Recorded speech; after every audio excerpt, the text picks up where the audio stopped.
A Treatise of Human Nature, being an attempt to introduce the experimental method of reasoning into moral subjects, 1739-40, is a seminal work by Scottish philosopher David Hume, widely regarded as his most significant contribution to philosophy and one of the most influential texts in the history of the discipline.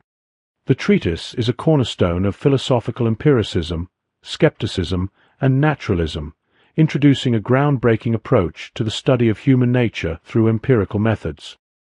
In his introduction, Hume proposes to establish all science and philosophy on a new foundation, the empirical investigation of human psychology. He begins by addressing the prevalent disdain for metaphysical reasonings, which he attributes to the imperfect state of the sciences, endless scholarly disputes, and the undue influence of rhetoric over reason. Acknowledging that truth lies deeply hidden, where even the greatest minds have failed to uncover it, Hume argues that progress requires rigorous and careful reasoning. He asserts that all sciences ultimately depend on the science of man, which involves understanding the scope and capacity of human reason, the nature of our ideas, and the operations of thought. By elucidating the principles of human nature, Hume aims to construct a complete system of the sciences on a novel and secure foundation. Rejecting the possibility of an a priori psychology, Hume insists that the science of man must adopt the experimental methods of the natural sciences. This entails relying on well-confirmed empirical generalizations and observing human behavior in everyday contexts, rather than seeking ultimate explanations for the inherent qualities of human nature. Hume's analysis begins with the claim that all ideas originate from impressions. Simple ideas are derived from corresponding simple impressions, meaning that all our ideas stem from experience. Hume's doctrine incorporates two key distinctions: 1. Between impressions, which are vivid and forceful perceptions derived from experience, such as sensations, passions, and emotions, and ideas, which are faint and derivative perceptions found in thought and reasoning, and 2. Between complex perceptions, which can be broken into simpler parts, and simple perceptions, which are indivisible. While complex ideas may not directly correspond to experience, e.g., imagining a heavenly city, every simple idea, e.g., the color red, corresponds to a resembling simple impression. The consistent correspondence between these suggests a causal connection. Simple impressions precede simple ideas. Hume supports this claim by noting that individuals lacking certain sensory faculties, e.g., the blind, also lack the associated ideas, reinforcing the notion that ideas are derived from impressions. He then briefly considers the famous missing shade of blue counterexample, but dismisses it as an anomaly that does not undermine the overall framework of his theory. Hume proceeds to analyze impressions and their classification. He distinguishes between impressions of sensation, arising directly from sensory experience, and impressions of reflection, which are rooted in emotional or introspective experiences. Although Hume briefly introduces this distinction, he reserves an in-depth treatment of the passions for Book 2. Turning his attention back to ideas, Hume draws an important distinction between ideas of the memory and those of the imagination. Memory, he observes, preserves the order and position of original impressions and conveys them with greater force and vivacity, while the imagination operates with greater freedom, allowing for the separation and recombination of simple ideas into new complex ideas. Despite the imagination's liberty, its movements are guided by general psychological tendencies, which Hume calls the association of ideas. This association is governed by three natural relations: resemblance, contiguity, and causation, which shape how ideas naturally flow from one to another. In addition to these natural relations, the imagination can compare ideas along 7 broader philosophical relations: resemblance, identity, space and time, quantity and number, quality and degree, contrariety and causation. Hume's exploration of these relations reveals the intricate ways in which the human mind organizes and processes experience. In his discussion of complex ideas, Hume adopts a skeptical approach to notions such as substances and modes. He argues that these concepts are not grounded in any concrete impression, but are instead collections of simple ideas united by the imagination. Substances, in particular, involve either the attribution of an imagined unknown something in which the qualities of the substance are thought to inhere, or the assumption of relations, such as contiguity or causation, that bind the qualities together. This imaginative construction allows for the possibility of adding new qualities to the substance as they are discovered, but it ultimately rests on nothing more than mental associations. Hume concludes Part 1 of the treatise by addressing the concept of abstract ideas. Building on George Berkeley's insights, Hume denies the existence of abstract ideas as indeterminate entities. He presents a three-pronged argument against the possibility of such ideas. First, he rejects the notion of an indeterminate idea of quantity or quality, asserting that it is impossible to conceive of a line's length apart from the line itself. Second, he emphasizes that all ideas originate from determinate impressions, which precludes the existence of vague or indeterminate objects in reality or thought. Finally, he argues that abstract ideas are incompatible with the nature of human cognition, which is rooted in specific and determinate experiences. To offer a positive alternative, Hume explains that abstract thought arises from custom and habit. When we repeatedly apply the same term to various resembling objects, the term comes to evoke a particular idea, along with a mental disposition to summon other similar ideas as needed. For instance, the term triangle might first bring to mind a specific triangle, but it also activates the mental habit of recalling any other particular triangles when required. Thus, abstract thought operates not through indeterminate ideas, but through the flexible use of particular ideas generalized by custom. Hume further uses this account to address so-called distinctions of reason, such as the distinction between a body and its motion. While these distinctions are strictly impossible to conceive as separate entities, they are effectively achieved by recognizing points of resemblance and mentally grouping related ideas. In doing so, Hume demonstrates how the mind employs practical strategies to navigate and make sense of complex phenomena, all within the framework of his empirical and skeptical philosophy. Building on these foundations, Hume's analysis of space and time brings together his finitist and relationist doctrines to offer a strikingly empirical and skeptical approach to these concepts. For Hume, space and time are neither infinitely divisible nor absolute entities, but are instead grounded in our sensory and perceptual experiences. Hume begins by establishing the finitist doctrine, which holds that space and time are composed of indivisible points rather than being infinitely divisible. He argues that the limitations of human cognition impose a boundary on divisibility. Both imagination and sensory experience must eventually reach a minimum, beyond which division is impossible. These indivisible ideas and impressions, Hume contends, serve as adequate representations of the smallest units of spatial and temporal extension. Thus, the continuum of space and time is constructed from these atomic elements, aligning with his broader emphasis on the primacy of sensory experience in forming ideas. Hume further develops his view through the relationist doctrine, asserting that space and time cannot be conceived independently of objects. According to Hume, our idea of space arises from arrangements of sensory impressions, colored or tangible points, while our idea of time is derived from the succession of perceptions. This dependence on sensory and perceptual data means that space and time cannot exist as abstract, independent entities. Hume thus rejects the notions of absolute space, vacuums, and time without change, arguing that such ideas are incompatible with the empirical basis of human understanding.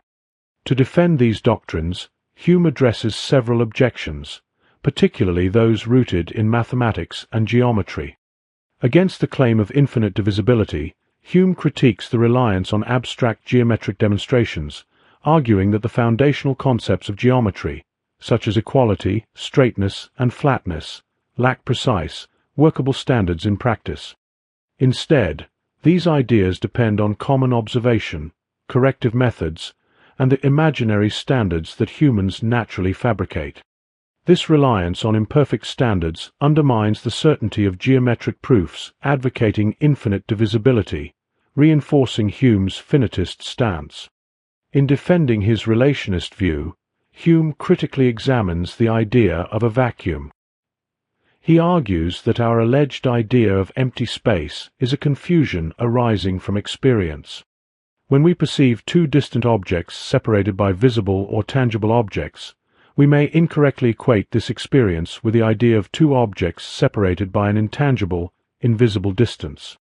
This confusion, Hume explains, leads to the mistaken belief in the possibility of a vacuum. With this analysis, he systematically addresses objections from proponents of vacuums, emphasizing that his goal is not to uncover the metaphysical nature of bodies or their interactions, but to explain how human perception generates such ideas. In the final section, Hume shifts to an examination of existence and external existence. He begins by arguing that the idea of existence is not derived from a distinct impression. Instead, it is nothing more than the idea of an object itself. To think of something and to think of it as existing, Hume asserts, are one and the same mental act. This identity of thought and existence simplifies the concept, stripping away any metaphysical assumptions about existence as a separate property. Hume then addresses the idea of external existence, arguing that we cannot conceive of anything beyond our own perceptions. Our conception of external objects is at best a relative idea, constructed by the mind as it relates different perceptions to one another. This skepticism challenges traditional views of an objective, external reality, focusing instead on the subjective framework of human understanding. Hume's examination of causation and probable reasoning unfolds with his characteristic skepticism and commitment to empiricism.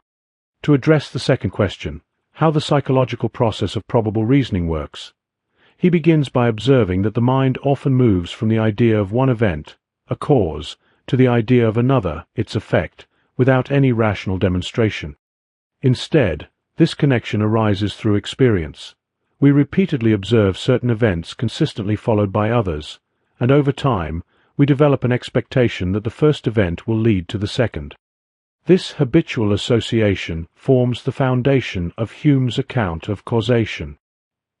He argues that the idea of necessary connection between cause and effect is not derived from any impression of the external world, as no observable feature of any single instance provides such a connection. Instead, the sense of necessity arises within the mind itself, as a psychological tendency to expect certain effects following familiar causes. The necessary connection, then, is not an objective feature of the world, but a product of human imagination shaped by experience. To further clarify this process, Hume analyzes the mechanics of probable reasoning. He explains that when we observe repeated conjunctions of events, say, fire producing heat, we form a mental custom of associating the two ideas. This custom operates below the level of conscious thought, guiding the mind's expectations automatically and irresistibly. Thus, Hume grounds the principle of causation in psychological habits formed through repeated observation, rather than in any rational or intuitive insight. Hume also considers the limits of probable reasoning. While this type of reasoning allows us to predict future events based on past experiences, it cannot provide certainty. The mind's reliance on custom means that causation is always a matter of probability, not necessity. This leads Hume to a fundamental insight. The human mind naturally assumes that the future will resemble the past, but this assumption cannot itself be justified by reason. Instead, it is a pragmatic necessity for navigating the world, rooted in the mind's nature rather than in logical proof. Returning to the idea of necessary connection, Hume now revisits the original problem. If the notion of necessary connection arises not from impressions of external objects, but from the mind's internal habits, then our understanding of causation is inherently subjective. The supposed power or force that links cause and effect exists only as a mental construct, a byproduct of the way humans process and organize their experiences. Hume concludes his discussion of causation by emphasizing its central role in human reasoning. While causation may lack an objective foundation, It is indispensable for making sense of the world. The principles of causation underlie all scientific inquiry, practical decision-making, and even basic survival. By grounding causation in the mind's habits, Hume reconciles its empirical utility with his philosophical skepticism, offering a profound critique of traditional metaphysical notions while preserving the concept's practical importance. This analysis sets the stage for Hume's broader critique of metaphysics. Building on this three-stage psychological account, Hume offers a comprehensive explanation of how probable reasoning operates in our everyday lives. He emphasizes that the process is deeply rooted in human nature, governed by habits and instincts rather than rational deliberation. This view reinforces his broader thesis that the human mind is shaped by custom and experience, rather than by any inherent capacity to perceive necessary connections in the world. Hume argues that custom plays a central role in the development of belief. The repeated conjunction of two objects in experience creates a psychological association between them, so that encountering one naturally leads us to expect the other. This expectation is automatic and involuntary, arising from the mind's habitual patterns. Custom, therefore, is the great guide of human life, underpinning not only our everyday judgments but also the principles of science and knowledge. Belief itself, Hume contends, is distinguished from mere imagination by the additional force and vivacity that custom imparts to certain ideas. This lively quality transforms an idea into a belief, allowing us to act on it with confidence.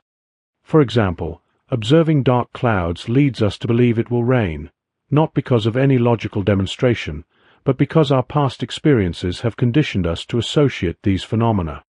Hume extends his account to more complex forms of probable reasoning, such as those involving abstract generalizations or single instances of experience. He acknowledges that in cases of limited observation, the mind still attempts to form beliefs, often drawing on analogies or other forms of indirect inference. However, these beliefs are typically weaker, as they lack the full reinforcement of repeated experience. For instance, if we observe a novel phenomenon only once, we may still form an expectation about its effects, but our belief will carry less force and vivacity. Hume attributes this variability to the strength of the association between ideas. The more frequent and consistent the conjunction of two objects, the stronger the resulting belief. Hume's exploration of probable reasoning brings him back to the problem of induction, a central challenge to traditional accounts of knowledge. Since our beliefs about causation and the uniformity of nature are not grounded in reason but in custom, they cannot be justified by any rational means. This conclusion undermines the rationalist assumption that human knowledge can be built on a foundation of certain, demonstrable truths. Instead, Hume presents a pragmatic view. While inductive reasoning lacks a rational basis, it is an indispensable part of human life. Our reliance on custom allows us to navigate the world effectively, even if we cannot provide a logical justification for the assumptions underlying our beliefs. Hume's account of probable reasoning has profound implications for science and philosophy. By locating the foundations of knowledge in custom and psychological habits, he challenges the view that science is based on absolute certainty. Instead, scientific inquiry is understood as an extension of the mind's natural tendencies, governed by observation, experimentation, and the gradual refinement of beliefs. At the same time, Hume's skepticism invites a re-evaluation of philosophical ambitions. If our knowledge of the world is ultimately grounded in custom rather than reason, then the pursuit of metaphysical certainty may be misguided. Philosophy, Hume suggests, should focus on understanding the workings of the human mind and the principles of experience, rather than attempting to uncover ultimate truths about reality. Hume now turns to a broader analysis of the psychology of belief, exploring how the mind navigates the complex interplay between reasoning, passions, imagination, and custom. While causation holds a privileged place in producing belief due to its strength and consistency, the other two natural relations, resemblance and contiguity, play significant supporting roles. Although too weak to generate belief independently, these relations can strengthen existing convictions and shape our reasoning. For instance, resemblance biases us to favor causes that mirror their effects, while contiguity reinforces beliefs when events are closely linked in time or space. Their absence, Hume suggests, may explain why abstract or distant ideas, such as belief in an afterlife, often fail to take firm root in many people's minds. Other forms of custom-based conditioning, such as rote learning or habitual lying, can also foster strong beliefs, further underscoring the role of psychological association in belief formation. Hume also examines how passions and imagination influence belief. He argues that beliefs are uniquely capable of motivating action because of their heightened force and vivacity. Ideas alone lack this vivid quality, and therefore cannot affect the will or passions in the same way. Conversely, our passions often shape the beliefs we adopt, favoring those that align with or flatter our emotional dispositions. For example, we are more likely to accept ideas that offer comfort or reinforce our desires. Similarly, while imagination can enhance belief when its creations are grounded in familiarity or realism, an overactive imagination can lead to delusional convictions when unmoored from experience. These dynamics, Hume maintains, support his force and vivacity theory of belief, as the additional liveliness of belief empowers it to influence both thought and behavior. However, we guard against being misled by every vivid idea only by reflecting on past experiences and establishing general rules to moderate our judgment. Shifting focus, Hume considers how probable reasoning operates under conditions of empirical uncertainty, distinguishing between proofs, which provide conclusive empirical evidence, and probabilities, which offer less certain grounds for belief. In his discussion of the probability of chances, Hume provides the example of a six-sided die, where four sides are marked one way and two sides another. When the die is rolled, we naturally expect one side to face up due to the background causes at work, but the force of this expectation is initially distributed evenly across all six sides. It is only after considering the markings that this force reunites in favor of the more frequently occurring outcome, reflecting the proportional likelihood of each possibility. This analysis illustrates how the mind processes uncertainty by weighing evidence and consolidating expectations accordingly. Hume then turns to the probability of causes, identifying three species of probability. The first, imperfect experience, occurs when young children or inexperienced observers lack sufficient observations to form expectations about events. The second, contrary causes, arises when the same event has been observed to have different causes or effects in different circumstances, often due to hidden factors. Lastly, analogy involves reasoning based on a history of observations that only partially resemble the present case. Of these, Hume places particular emphasis on contrary causes, where reasoning involves reflecting on a mixed body of observations. He proposes a psychological explanation akin to his account of the probability of chances. We begin with a natural, custom-based impulse to expect the future to resemble the past, divide this expectation across individual observations, and then consolidate the impulses from matching cases. This process ultimately favors the most frequently observed type of case, resulting in a balanced belief that reflects the weight of the evidence. Hume concludes his discussion of probability with an examination of common cognitive biases that influence our reasoning. He begins by describing the effects of recency on belief formation. First, when we consider the cause or effect of a recent event, our belief in the inferred conclusion is significantly stronger.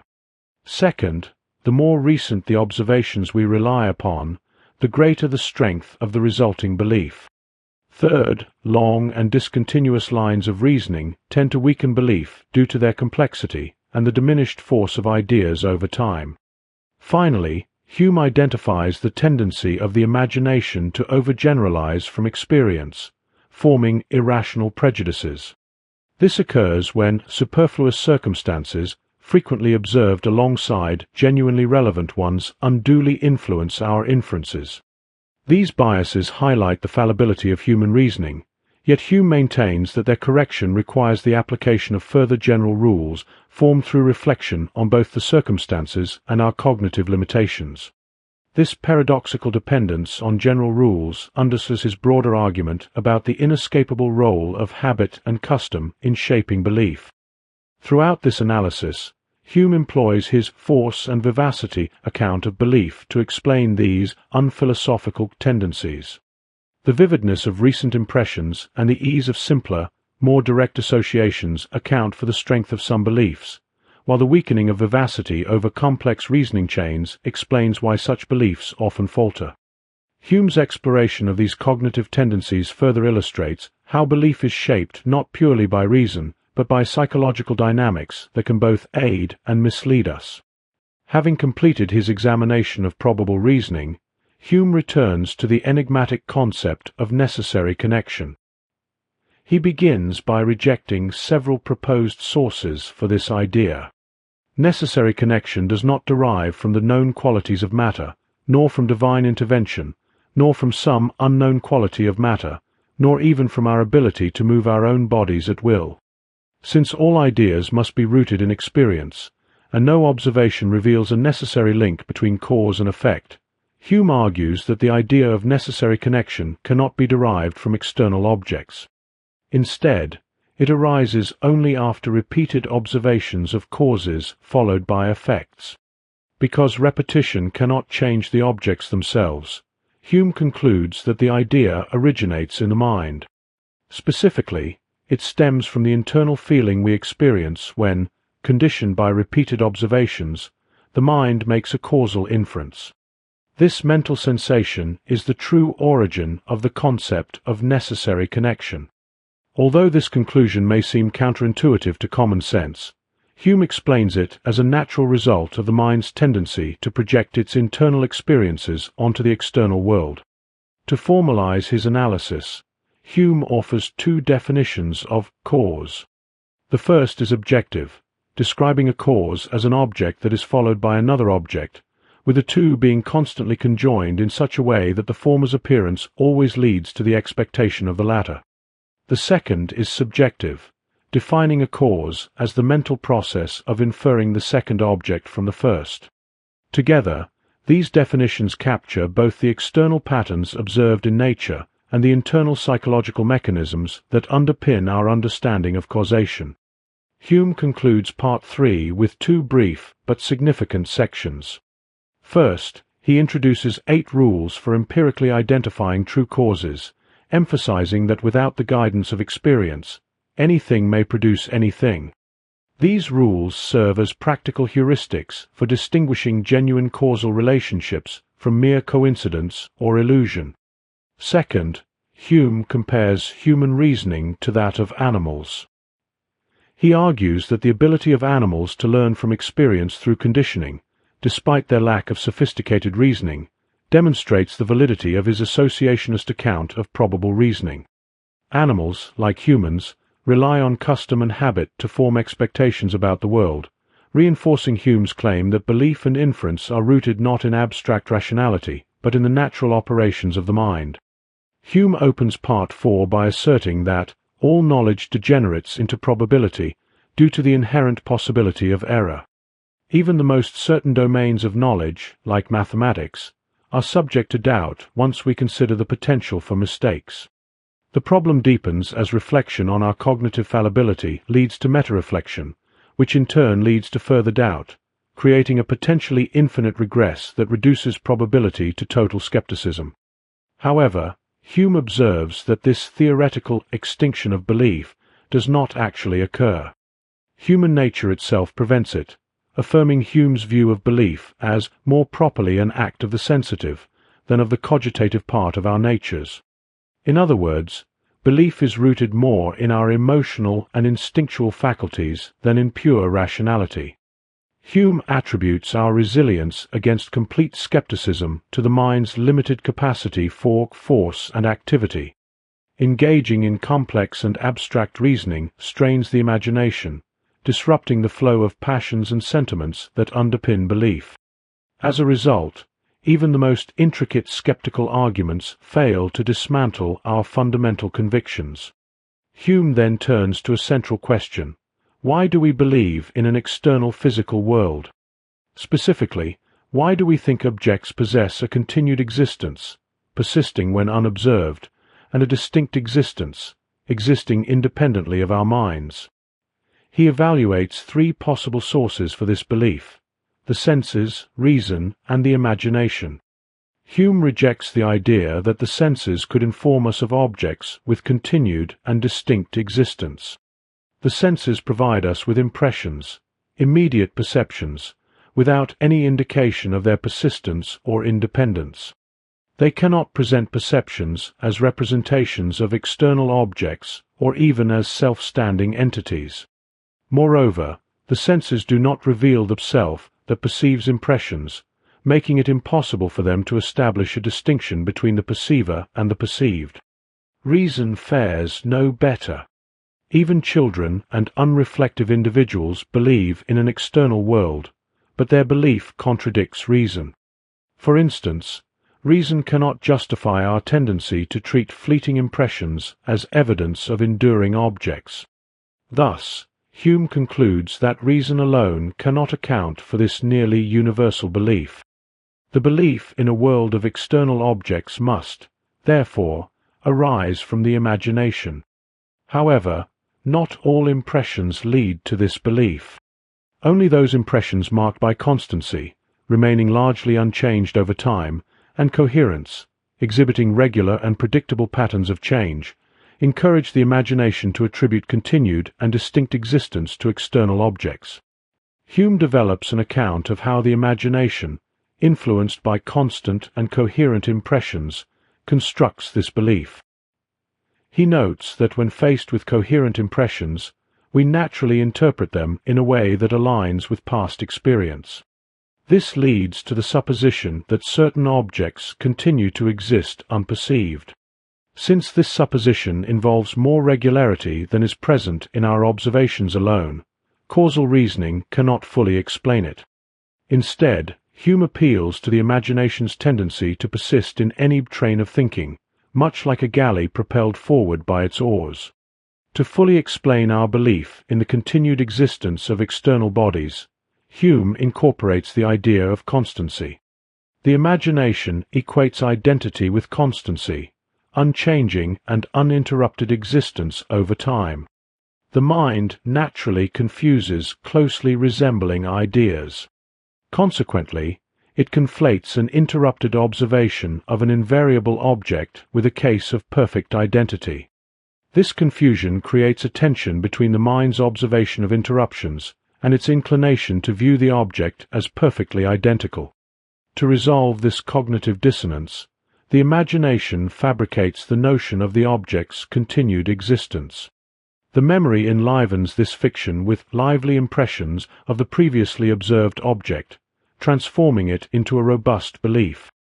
Hume's account reveals that our belief in an external world is not a product of reason or sensory input, but rather a construction of the imagination, driven by natural tendencies and the psychological need for coherence. This belief, while technically a fiction, is indispensable for navigating and interpreting our experiences. It underscores Hume's broader philosophical project, to ground even our most fundamental assumptions about the world in the operations of the mind, rather than in metaphysical certainties or rational proofs. Hume continues his exploration of human psychology and metaphysics by critiquing our naive and philosophical beliefs about the nature of existence, both mental and external. He acknowledges the deeply ingrained yet mistaken belief in the continued and distinct existence of our perceptions, which collapses under close scrutiny. This naturally leads philosophers to distinguish between mental perceptions and external objects, a move Hume argues is rooted not in pure reason or imagination alone, but in the interplay of the two. This so-called system of a double existence, where perceptions are tied to an external reality, is neither intuitive nor logical. Instead, it is the convoluted result of reconciling our naive belief in perception's independence with the reflective realization that perceptions depend on the mind. For Hume, this philosophical construct is an arbitrary invention, a monstrous offspring of incompatible principles, and he expresses strong doubts about the value of systems built on such fragile foundations. His ultimate recommendation is to abandon such speculative reasoning altogether, suggesting instead a life of carelessness and inattention as the only true remedy for skepticism. Hume then critiques both ancient and modern philosophical conceptions of external objects. Ancient philosophy, with its metaphysical notions of substances, substantial forms, and occult qualities, is dismissed as the product of imagination struggling to resolve contradictions in our understanding of bodies. Faced with the tension between seeing bodies as collections of ever-changing qualities and as unified entities persisting through time, ancient thinkers invented metaphysical substances to underlie and unify these qualities. Hume argues that such notions are meaningless and serve only to obscure our ignorance with elaborate jargon. However, he does not spare modern philosophy either. While claiming to reject the trivialities of the imagination, modern philosophy retains its own inconsistencies.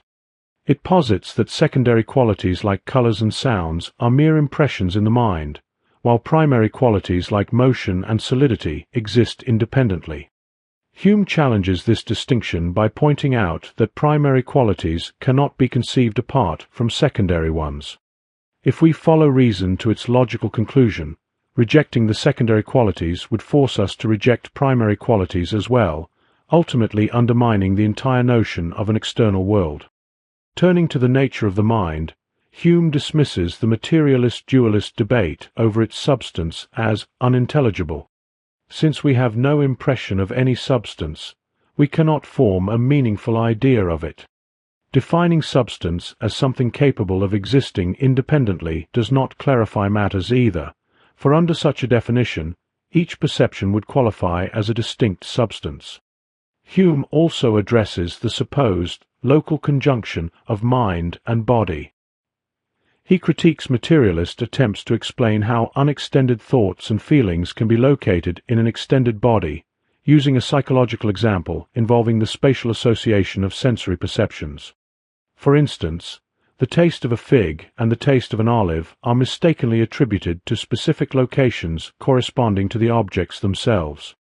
Hume concludes that unextended perceptions exist without spatial location, undermining materialist claims. However, he notes that dualists face an equally perplexing challenge. How can extended perceptions belong to a simple, indivisible substance?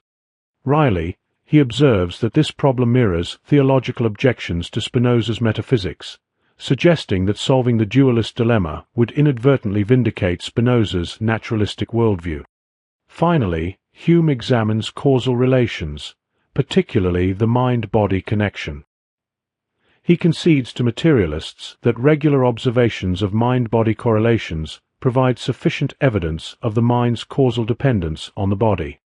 Since we lack any direct perception of necessary connections between causes and effects in general, our inability to detect such a connection between mind and body does not imply their independence. By emphasizing the limits of human understanding, Hume highlights the psychological processes that lead us to invent explanatory systems, whether they concern the external world, the mind, or the relationship between the two. Yet these systems, born of the imagination and constrained by human fallibility, remain deeply flawed, leaving us with a worldview grounded less in reason than in the natural propensities of the human mind. Hume's discussion of personal identity and his broader philosophical reflections culminate in a strikingly human confrontation with the limits of reason and the resilience of human nature.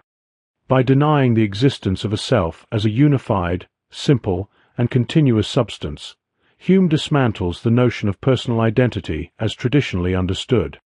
Instead, he presents the self as a mere bundle of ever-changing perceptions, connected only by associative relations such as resemblance, contiguity, and causation. These connections are reinforced by memory, which provides the illusion of coherence by linking distinct perceptions into a seemingly unified narrative. Yet, Hume insists, this narrative unity is a fiction, a projection of the imagination rather than an intrinsic property of the mind. Hume's analysis extends to the identity we ascribe to external objects, revealing a parallel between the mental and physical realms. Just as we construct the notion of a unified self to make sense of the flux of perceptions, we attribute identity to objects like trees or rivers despite their constant changes.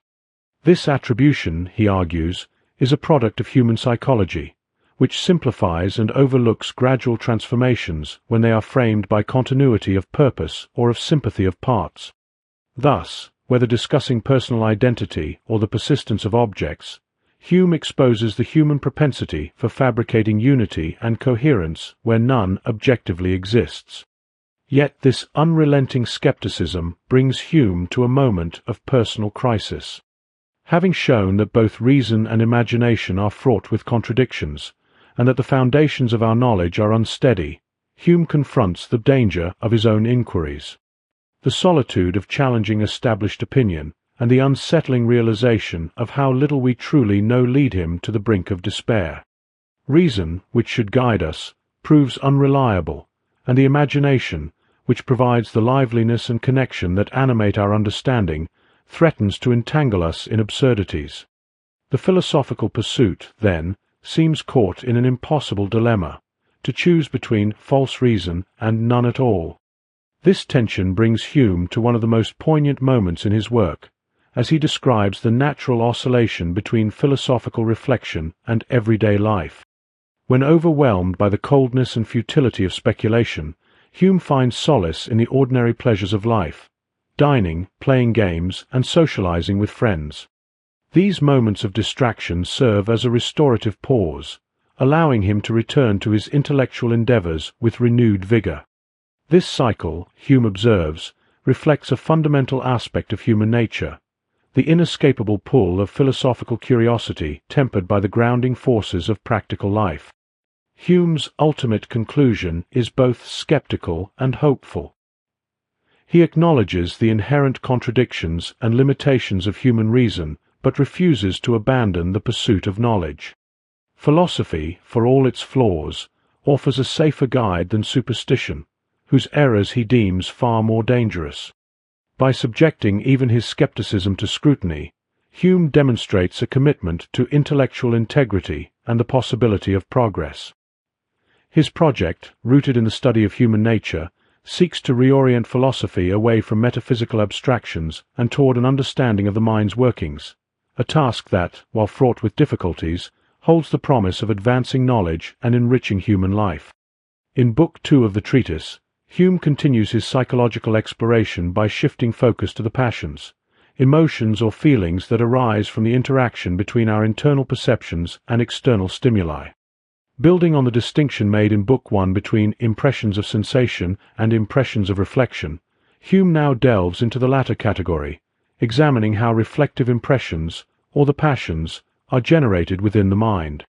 Unlike the original impressions that stem from external physical causes, reflective impressions, or passions, are internally generated emotions that reflect our mental states. Hume begins by categorizing these passions into two broad types, the calm and the violent. The calm passions, such as feelings of beauty and deformity, are almost imperceptible and subtle in nature, while the violent passions are more intense and turbulent. These include the passions we experience most strongly, such as love, anger, pride, and humility. Furthermore, Hume divides the passions into direct and indirect, depending on the complexity of their causes. Direct passions are those that arise straightforwardly from a specific cause, while indirect passions, such as pride and humility, are more complex, as they involve additional psychological mechanisms beyond simple cause and effect. Hume focuses particularly on the indirect passions, using pride and humility as his main examples. He argues that these passions are not immediately discernible by their external manifestation, as they are internal and often difficult to express in words. Instead, Hume identifies them by their characteristic causes and effects. For instance, the cause of pride may be one's personal achievements or possessions, such as owning a beautiful house. The effect of this passion, in turn, is a positive feeling directed at oneself. Similarly, humility arises when something related to oneself evokes a negative feeling, leading to a sense of shame or diminishment. In exploring the causes and effects of these passions, Hume introduces a crucial distinction between the object and the cause of a passion. The object refers to the target of the passion itself. In the case of pride and humility, this would be the self, while the cause refers to the external factor that triggers the emotion, such as the beauty of a house or the failure to live up to one's ideals. Hume suggests that the object of these passions is determined by the fundamental constitution of human psychology, what he calls original aspects of the mind. The causes, however, are shaped by more flexible and adaptive mechanisms of the mind, what he describes as natural but not original factors. To explain the mechanisms behind these passions, Hume draws on three central concepts. First, there is the association of ideas, which refers to the mind's tendency to link related ideas together. For example, thinking of one's beautiful house may naturally lead to feelings of pride, as the mind associates the house with a positive aspect of the self. Second, Hume introduces the association of impressions, where the mind links one passion with another passion that resembles it in feeling. For instance, joy may lead to feelings of love, or anger may lead to impatience. Third, there is the principle of mutual assistance, wherein one passion toward an object can naturally lead to a corresponding passion toward another object that is related in some way. This might explain how, if we feel anger toward one person, we may also feel impatience or frustration with someone else connected to that person. In the case of pride and humility, Hume argues that these emotions arise from the interaction of two types of relations, or what he terms a double relation between impressions and ideas, an interaction that links our internal feelings with the external world. Hume concludes his discussion of the passions with 5 important limitations that help clarify how the passions like pride and humility function.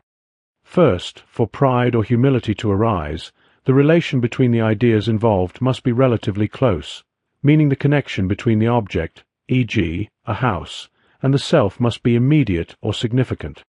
Second, because human judgments are strongly influenced by comparison, these passions are most likely to arise when we compare ourselves to others who are similar to us, not to those who are too different. Third, the cause of these passions must be something that is readily apparent to both ourselves and others. Fourth, for pride or humility to have a lasting effect, the cause of these passions must be long-lasting in nature, something enduring over time, rather than fleeting or temporary. Finally, general rules and conventions have a strong influence on our passions, and this often leads us to overlook anomalies or exceptions. For example, the general rule that success leads to pride can overshadow cases where pride arises from less conventional sources. In the next sections of Book 2, Hume applies his earlier theoretical framework to specific causes of pride and humility, scrutinizing the qualities of the mind, the body, and external objects, testing the consistency and validity of his account. Through this application, he aims to demonstrate that his theory of passions holds up under a variety of real-world circumstances. Hume begins by examining the qualities of the mind, specifically, the virtues and vices that are central to our moral evaluations. Regardless of whether one subscribes to the theory that moral evaluation stems from innate moral psychology, as Hume himself argues, or from self-interest and cultural conditioning, as Hobbes and Mandeville suggest, Hume maintains that his account of pride and humility remains consistent. For Hume, virtues and vices are not abstract concepts, but real psychological phenomena that generate corresponding emotional effects. Virtues, by their very nature, tend to produce a pleasant sensation within the mind, one that leads to pride when associated with the self. In contrast, vices lead to painful sensations, and these in turn are connected with feelings of humility. This dual effect of virtue and vice aligns with Hume's earlier analysis of the passions, as both are the result of the double relation of impressions and ideas that underpins all passions. Whether one views moral values as innate or as the products of social or self-interested behavior, Hume argues that the pleasures and pains generated by our moral evaluations will produce pride or humility accordingly. This conclusion highlights Hume's view of morality as deeply tied to human psychology, where emotional responses are the basis for moral sentiments and evaluations. Next, Hume turns his attention to the body, considering the passions related to physical beauty and deformity. Here, his argument is that the beauty or deformity of a person's body is nothing more than its ability to produce pleasure or pain in others. Physical attributes themselves do not inherently generate pride or humility. Rather, it is the emotional reaction to them that causes these passions to arise. The mind is naturally inclined to associate beauty with positive feelings and deformity with negative feelings, and these associations give rise to corresponding emotions of pride or humility. Hume anticipates an objection to his account, that while health and sickness may generate feelings of pride or humility, they are not usually the source of intense passions. He responds by reiterating that the cause of pride or humility must be long-lasting and related to the self. While health is a transient condition, long-term poor health, for example, can certainly become a source of shame and humility, especially if it is perceived as an enduring part of one's identity. This reinforces Hume's claim that the passions are not caused merely by immediate sensory impressions, but by ongoing, enduring relationships between the self and external conditions. Thus, even the body, through its qualities of health or beauty, can evoke pride or humility, but only in relation to the self and over time. Hume then explores the passions connected to external objects, those things in the world around us that we value and associate with our identity. Unlike the more direct passions associated with the self, external objects typically generate pride or humility only when there is a significant relationship of contiguity or causation between the object and the self. This is a key point in Hume's broader theory. External objects do not trigger the passions without a deeper, more meaningful connection to the person experiencing them. He uses the example of pride in one's ancestors, which is often magnified when the family possesses land for a long time or when the inheritance is passed down through generations, especially from male to male. This connection strengthens the relation of ideas, the mental association between the self and the object, in this case, the family legacy. The pride associated with family inheritance is not a simple response to ownership of land, but is deeply tied to a long-standing, enduring connection that resonates with the self-identity of the individual. Hume devotes a section to discussing property and riches, two concepts central to his theory of pride and humility. Property, as Hume defines it, is simply the right to private use of an object, provided it is consistent with the laws of justice. The mind naturally associates ownership with pride, as we take pleasure in the objects that we consider ours, particularly if they are useful, beautiful, or surprising. This makes sense in light of Hume's earlier discussions of how the mind links ideas and impressions, and how the passions arise when we associate an object with the self. Riches, on the other hand, present a more complex case. Hume notes that while power over others is a clear source of pride, the mere potential power inherent in wealth, power that has not yet been exercised, presents a difficulty for his earlier account. According to Hume's theory of causation, there is no distinction between power and the exercise of power, which complicates the idea that we can feel pride in wealth without having actually used it. How can one take pride in mere coins or paper money without any clear idea of how they might be exercised to bring about change? Hume resolves this by proposing two mechanisms through which wealth and unexercised power can influence the passions. First, he suggests that human behavior is often uncertain, and that the mere anticipation of future action can give rise to feelings of pleasure or unease. This anticipatory feeling is particularly strong when we perceive the potential for action, but are unsure of how or when that power will be exercised. Second, Hume points to the false sensation of liberty, wherein individuals imagine all possible courses of action as equally open to them, regardless of the constraints they may face. This false liberty leads to a feeling of freedom and pleasure even when no actual power has been exercised. Finally, Hume notes the pride associated with power over others, particularly when this power is magnified by comparing oneself to those who are less fortunate. He observes that humans tend to take greater pride in owning other humans, as in the case of slavery, than in owning objects like sophisticated machinery. This distinction highlights the deeper psychological mechanisms at play. Owning another person taps into complex emotions surrounding control, domination, and the exercise of power. Hume's next section introduces a new cause of pride and humility, reputation, which he describes as a secondary cause based on the mechanism of sympathy. For Hume, sympathy is the process by which we naturally tend to receive and share the passions and opinions of those with whom we feel a connection. This process begins with the observation of external signs, such as smiling or speech, which we interpret to form an idea of another person's sentiments. The vividness of our own self-conception amplifies any related ideas, and the closer the relationship between us and another person, the more intense our idea of their sentiments becomes. If the relationship is close enough, we not only form an idea of their passions or opinions, but we actually begin to feel their passion or believe their opinion as if it were our own. This process mirrors Hume's earlier account of causal reasoning, in which vivid impressions lead to faint ideas, which, through a series of natural relations, become enlivened into stronger perceptions.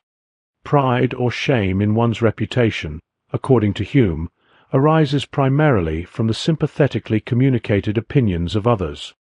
However, the influence of others on our pride or humility is not solely dependent on the mere fact that they express an opinion. The authority of the individual and the emotional weight we assign to their opinion also play significant roles. We are more likely to feel pride or shame when the person expressing an opinion is seen as a good judge of character, someone whose judgment we respect or have known for a long time. On the other hand, opinions that we know to be false or untrustworthy fail to provoke the same emotional response, as we are unable to share in the passion or belief that gives them force. This observation is consistent with Hume's overall theory that the force of ideas depends not just on their content, but on the degree to which they resonate with our own perceptions and emotional states. Hume illustrates his account with a concrete example: a man from a high-class family who has fallen on hard times and is forced to leave his home to do manual labor elsewhere. The man's reputation is affected by the sympathetic judgments of those around him, and the resulting pride or shame he feels is influenced by the opinions of others, particularly those whom he respects or with whom he has a strong personal connection. Hume concludes this section by addressing a few minor objections, reinforcing that his theory of pride and humility can explain why we value the opinions of some individuals more than others, and why we experience a heightened sensitivity to reputation and status. In the final section, Hume tests his overall account of pride and humility by applying it to animals. He draws on the methodology of anatomists, who test hypotheses by examining similar structures in both humans and animals, to argue that animals exhibit pride and humility in much the same way that humans do. The causes of these emotions are similar, primarily arising from the pleasing qualities of the body. Furthermore, animals possess the necessary psychological mechanisms to experience these emotions, including the association of ideas and impressions. By observing animals, Hume demonstrates that pride and humility are not uniquely human traits, but rather a part of the broader range of emotional responses shared across species.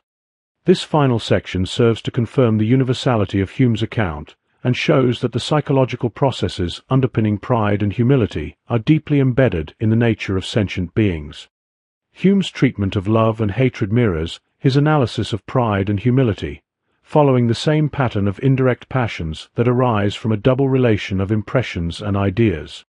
In Part 2 of his work, Hume distinguishes between the object and the cause of these passions, as well as between the quality and the subject of the passions themselves. While pride and humility were directed inward, toward oneself, love and hatred are directed outward, toward another person. Just as with pride and humility, Hume maintains that a relation of ideas is necessary between the cause of love or hatred and the person loved or hated, and that there must also be a relation of impressions between the cause, which has its own pleasant or unpleasant sensation, and the resulting passion. This framework allows Hume to argue that the psychological processes governing pride and love are interconnected, as evidenced by the fact that we often seek to win others' love by showcasing qualities in ourselves that we take pride in. Thus, The arguments Hume made in Part 1 for pride and humility can be easily extended to love and hatred. Hume tests his account through a series of 8 experiments, drawn from ordinary life, which examine how love and hatred arise and how they relate to other passions. The first 4 experiments confirm Hume's central claim: love and hatred, like pride and humility, only emerge in response to something pleasant or unpleasant that is related to a person. Neutral objects, such as an ordinary stone, or objects that are not connected to anyone, such as an unfamiliar environment, will never give rise to pride, humility, love, or hatred. This observation underscores Hume's view that the passions are intimately connected to human relations and the emotional responses we have to others. The final 4 experiments examine how easily passions transition from one to another. As Hume predicts, we can easily move from love and hatred to pride and humility. For example, we might take pride in our relationship with someone who possesses lovable qualities. However, Hume notes a curious asymmetry. While it is easy to move from love or hatred to pride or humility, the reverse is not true. That is, our pride in our own qualities does not lead us to love someone else based on their relation to us. To explain this, Hume argues that the imagination struggles to transition from lively ideas, such as the idea of oneself, to more obscure ones, such as the idea of another person. This difficulty in shifting from vivid self-conceptions to the ideas of others helps account for why we do not easily go from pride to love. Hume's account also predicts that we can transition from loving one person to loving others who are related to that person, but that the transition is easiest when we descend from the greater to the lesser. For example, it is more natural for us to love the son of a person we admire than to love the father on account of the son. However, the imagination often works in the opposite direction, easily moving from the idea of a person's lesser qualities, e.g. Jupiter's moons, to the more dominant qualities, e.g. Jupiter itself. Hume resolves this tension by suggesting that passions can more easily accommodate minor changes, such as the addition of affection for a lesser person, than major changes, such as the addition of affection for a greater person. He further argues that passions are a more powerful force than the imagination, allowing them to make these minor transitions more readily. Finally, Hume acknowledges a scenario where we can move from pride to love with relative ease, when the cause of our pride and humility is placed in another person. For example, if someone praises us, the pride we feel in that praise can lead us to develop love for that person. This exception, however, only serves to confirm Hume's overall account. Since the pride in this case arises from the other person's actions or qualities, it is natural for us to transition to a passion directed toward that same person, as the source of the initial passion is already embedded in the relationship. This final point reinforces Hume's argument that the indirect passions of love and hatred, like pride and humility, are shaped by the complex interplay of our ideas and impressions, and are subject to the same mechanisms of psychological causality. Hume's next step in his investigation addresses a significant objection to his theory. His account, which links love and hatred to pleasure and pain, seems to ignore the role of intention. According to this objection, it is not enough for someone to simply bring us pleasure or pain. They must do so intentionally for us to love or hate them. In response, Hume defends his theory by arguing that the qualities which elicit love or hatred are often unrelated to intentional actions, provided these qualities are constant and inherent in someone's person and character. For example, we might dislike someone for their ugliness or stupidity, even if those qualities are not the result of any intentional action on their part. Hume suggests that intention becomes particularly important with isolated actions, where it serves to connect the action with the person. When an action is intentional, it amplifies the pleasantness or unpleasantness of the experience. In contrast, actions that are entirely involuntary or accidental tend to evoke only mild or short-lived passions. To further illustrate his point, Hume considers the case of individuals who harm us despite having perfectly justified motives, such as judges or competitors. While we might, in theory, acknowledge their justification and refrain from hating them, Hume notes that we often feel hatred toward them anyway, sometimes inventing reasons to justify our animosity. This reaction, he argues, demonstrates the power of the passions, which can override rationality and lead us to harbor negative feelings even when we know they are unwarranted. Hume then shifts his focus to examine the role of sympathy in particular causes of love and hatred. First, he discusses how we sometimes love or hate others not because of their personal qualities, but due to their relation to us, their familiarity, or their resemblance to us. In these instances, pleasure arises from the sympathetic connection, which is often more stimulating than any personal attribute of the individual. Family members, neighbors, and acquaintances are frequent sources of lively ideas that generate affection, as are people whose qualities resemble our own. Hume emphasizes that every lively idea is agreeable, but especially so when that idea is a passionate one. He uses the example of children's reactions to parents who remarry to explain this phenomenon. Children feel far less related to mothers who remarry than to fathers who remarry because the imagination has an easier time transitioning from the greater connection, mother, to the new family, rather than from the lesser connection, father, to a new family. This results in a weaker parent-child relationship with the remarried parent, as the imagination struggles to adjust to such a shift. In the second part of this discussion, Hume examines how we sometimes esteem people not for their personal qualities, but simply for their wealth and power. He points out that esteem and contempt are merely variations of love and hatred, and he identifies three potential reasons why we might esteem the rich and powerful. The first is that we enjoy imagining their luxuries, which can evoke positive feelings. The second is the belief that we might one day benefit from their wealth, even though this is relatively rare. The third, and most important reason, is sympathy with their happiness, as we naturally find pleasure in the success and well-being of others. Hume argues that the third principle, sympathy, is by far the most significant, as it explains why we continue to esteem the wealthy and powerful even when there is little or no chance of receiving personal advantage from them. Hume concludes this section by discussing the broader force of sympathy and how it operates in human psychology. Many animals, and especially humans, have a psychological need for social interaction, which is driven by sympathy.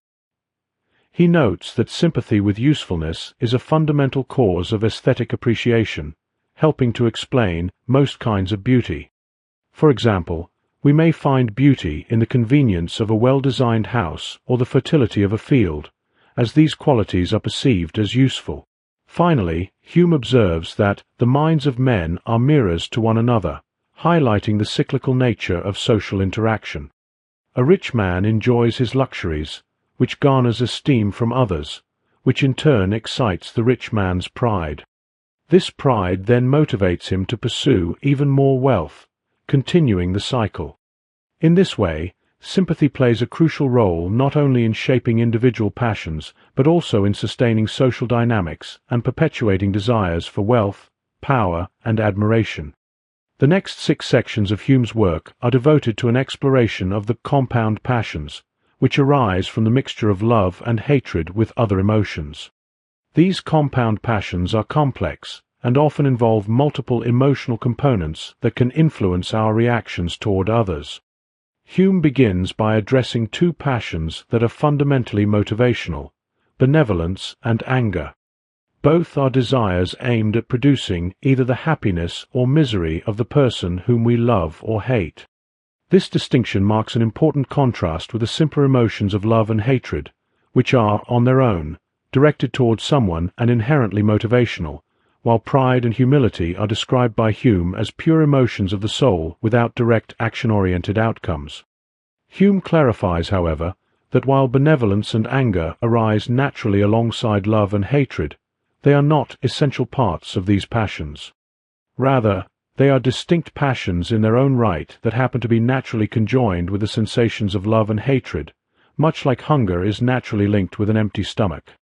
In other words, while love and hatred may produce desires for the happiness or misery of another person, the passions of benevolence and anger are not fundamentally a part of love or hatred. They are simply often experienced in connection with them. Hume then shifts to consider 2 additional passions, pity and malice. Like benevolence and anger, pity and malice are motivational desires aimed at bringing about the happiness or misery of others.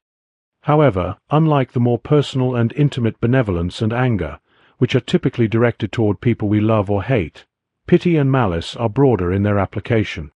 They can be felt even toward complete strangers. Hume refers to these passions as counterfeited versions of benevolence and anger because they do not require the same personal attachment to another individual. Pity, which is also known as compassion, arises through sympathetic communication. The mere sharing of someone's interests, passions, pains, and pleasures can arouse our pity, even if the person does not show outward emotion in response to their misfortune. This suggests that our feelings of pity are influenced not just by the personal qualities of the individual, but also by the general rules that shape our imagination and responses. Similarly, malice is a feeling of pleasure or satisfaction derived from the misery of others.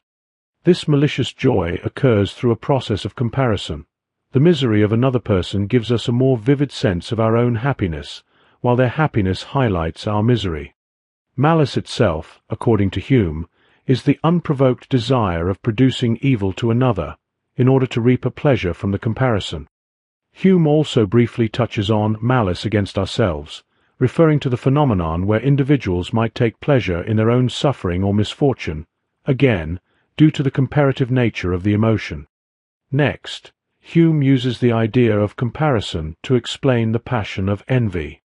Envy arises when another person's present enjoyment makes us feel that our own happiness is diminished by comparison. We feel the unpleasant sensation of being deprived of something that someone else possesses, whether it be material wealth, success, or any other form of satisfaction. The passion of envy, therefore, highlights how our emotional responses are often driven by comparisons with others, rather than by direct experiences of the world itself. Hume concludes this section by emphasizing the importance of the relation of ideas in shaping envy. Our envy tends to be confined to those who are in a similar line of work or social standing. For example, we are more likely to envy someone who has a similar job or role in society than someone who has a vastly different one. Similarly, a small horse will appear more insignificant when compared to a large horse than when compared to a mountain. Hume uses this example to illustrate how we typically compare things within a close range, and how the intensity of envy depends on the relationship between the objects being compared. He further notes that we may tolerate differences more easily when they are part of a broader set, as seen in the case of two adjacent paintings in a gallery. Though the paintings might have very different styles, we find it acceptable to see them placed together, whereas if they were united in a single painting, the contrast would seem monstrous. In this way, Hume underscores the role of the imagination and the relation of ideas in generating and shaping the passions of envy, malice, and pity. In the next section, Hume addresses a problem in his earlier account of love and hatred.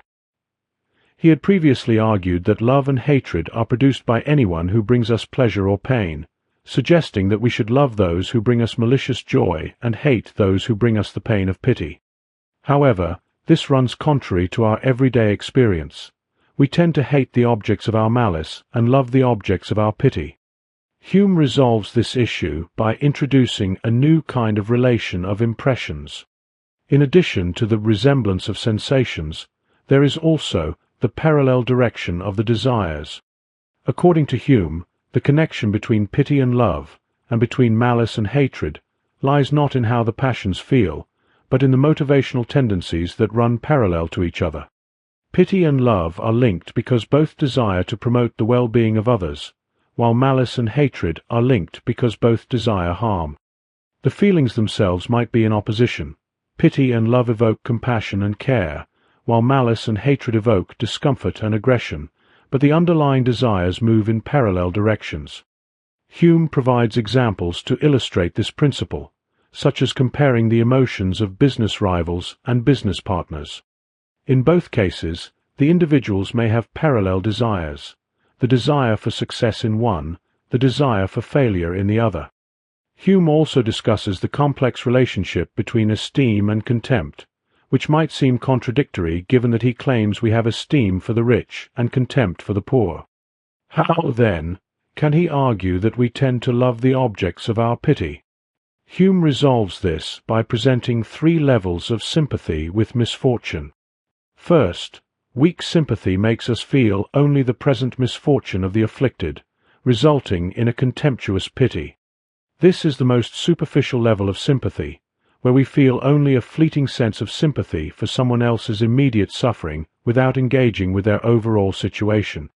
Second, strong sympathy, or double sympathy, takes us beyond the present misfortune, allowing us to consider the afflicted person's entire life and circumstances. This deeper sympathy leads to compassionate love, as we feel a genuine and motivating interest in the person's well-being. Third, all-consuming sympathy overwhelms us with the intensity of the other's suffering, making us so overcome with horror that we are incapable of experiencing any other passions, including love. Hume continues his exploration of the compound passions by examining respect, or esteem, and contempt. Respect is described as a mixture of love and humility, while contempt is a mixture of hatred and pride. These complex passions arise when the qualities of others produce love or hatred immediately, while pride or humility emerge through comparison. Respect and contempt, therefore, occur when love or hatred are joined with pride or humility. Hume acknowledges, however, that pride is a stronger impulse than humility, and thus there is more pride in contempt than humility in respect. This tendency reflects the stronger propensity to pride that humans have compared to humility. A problem arises, however, when Hume is faced with the question, why aren't love and hatred always accompanied by respect and contempt? He explains that the emotions of pride and hatred invigorate the soul, associating them with magnificent or grand objects, while love and humility tend to weaken the soul, connecting them to mean or modest objects. As a result, objects that inspire love, such as good nature, good humor, generosity, or beauty, are often too mild to produce much pride. Instead, they produce pure love, with but a small mixture of humility and respect. Hume finishes this section by exploring why social inferiors are expected to keep their distance from superiors, noting that the emotional dynamics of pride and respect reinforce social hierarchies. The final compound passion discussed by Hume is the amorous passion, or romantic love. This passion is described as a mixture of three distinct emotions, a sense of beauty, libido, and kindness. These three emotions are bound together by both resemblance, since all three have a pleasant sensation, and by a parallel desire, since all share related motivational tendencies. Beauty, in particular, is most likely to produce the other two emotions, as it lies in a just medium betwixt kindness and libido. According to Hume, this phenomenon reinforces his double relation of impressions and ideas account, where emotions and ideas are interconnected in complex ways, influencing one another through both resemblance and parallel desires. Hume concludes this section with a brief discussion on animal psychology, where he argues that love and hatred in animals can be produced in much the same way as in humans. Animals experience these emotions based on the pleasure or pain they feel from an object, as well as through relationships like acquaintance or the likeness of species. Sympathy, too, is at work in animals, spreading feelings such as fear or grief from one animal to another. This mechanism helps prevent injury during play and allows a group of animals, such as a pack of hunting dogs, to work together beyond the excitement of each individual.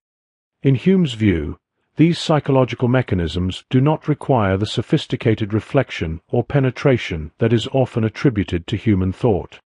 Instead, he believes that everything is conducted by springs and principles which are not peculiar to man, or any one species of animals, suggesting that many emotional and psychological processes are shared across species and do not require higher intellectual faculties to operate.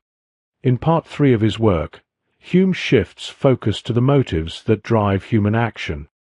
After briefly addressing the direct passions and offering a perfunctory definition of the will as a mere impression we feel, he confronts the age-old philosophical debate over free will and determinism. Hume dedicates 2 sections to defending a version of compatibilism, a position that seeks to reconcile the doctrines of determinism and free will. In the first section, he introduces what he calls the doctrine of necessity, arguing that human action is subject to a kind of necessity comparable to the necessity that governs physical objects. Hume's approach to the problem hinges on the idea that human action is determined not by a physical necessity, but by psychological regularities. He first sets up the problem by asking whether human actions are governed by a necessity similar to physical necessity, the kind of necessity that governs the behavior of physical objects. However, as Hume discussed in Book 1, physical necessity itself is nothing more than a constant conjunction of events, with the human mind drawing causal inferences from observed patterns. The question, then, is whether there is a similar regularity between human action and human psychology. Do we base our causal inferences about human behavior on psychological regularities in the same way we base our inferences about physical objects? Hume argues that the answer is a resounding yes.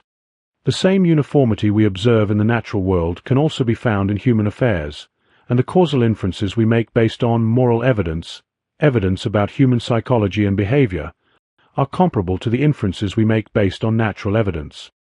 Thus, given Hume's idiosyncratic account of necessity, it is difficult to deny that human action is, in fact, governed by a necessity similar to that found in the natural world. In the next section, Hume turns his attention to the doctrine of liberty, the belief that human beings possess a unique, indeterministic kind of free will. He begins by exploring the reasons for the prevalence of this belief and sets out to debunk them. The first reason, according to Hume, is that we confuse necessity with violent constraint. We often associate necessity with forceful imposition, leading us to mistakenly equate freedom from necessity, the indeterministic liberty of indifference, with freedom from violent constraint, the compatibilist liberty of spontaneity. As a compatibilist, Hume accepts the latter type of freedom, the liberty of spontaneity, as the relevant form of freedom that we should preserve. This is, in Hume's view, the most common sense of the word, and the kind of liberty that is truly meaningful for human life. However, he rejects the indeterministic notion of liberty, which he regards as either absurd, since it amounts to sheer chance, or unintelligible. The second reason for the prevalence of the belief in indeterministic free will, according to Hume, is what he calls a false sensation of liberty. When we deliberate about our actions, we experience a sense of looseness or freedom in our will, which leads us to believe that we could have acted differently. This illusion of freedom arises because, in our deliberations, we can easily imagine or produce a faint motion for each alternative course of action. However, Hume notes that a neutral spectator can often infer our actions based on our motives and character, suggesting that our sense of freedom is not grounded in reality, but rather in a false sensation of liberty. Finally, Hume addresses the common belief that necessity threatens moral responsibility. It is often argued that if human actions are determined by necessity, then individuals cannot be held morally responsible for their actions. This, it is claimed, would have dangerous implications for religion and morality. Hume acknowledges that being dangerous does not mean something is false, but he also points out that his understanding of necessity is a very attenuated one. The necessity he refers to is not the kind of rigid, deterministic force that would undermine moral responsibility.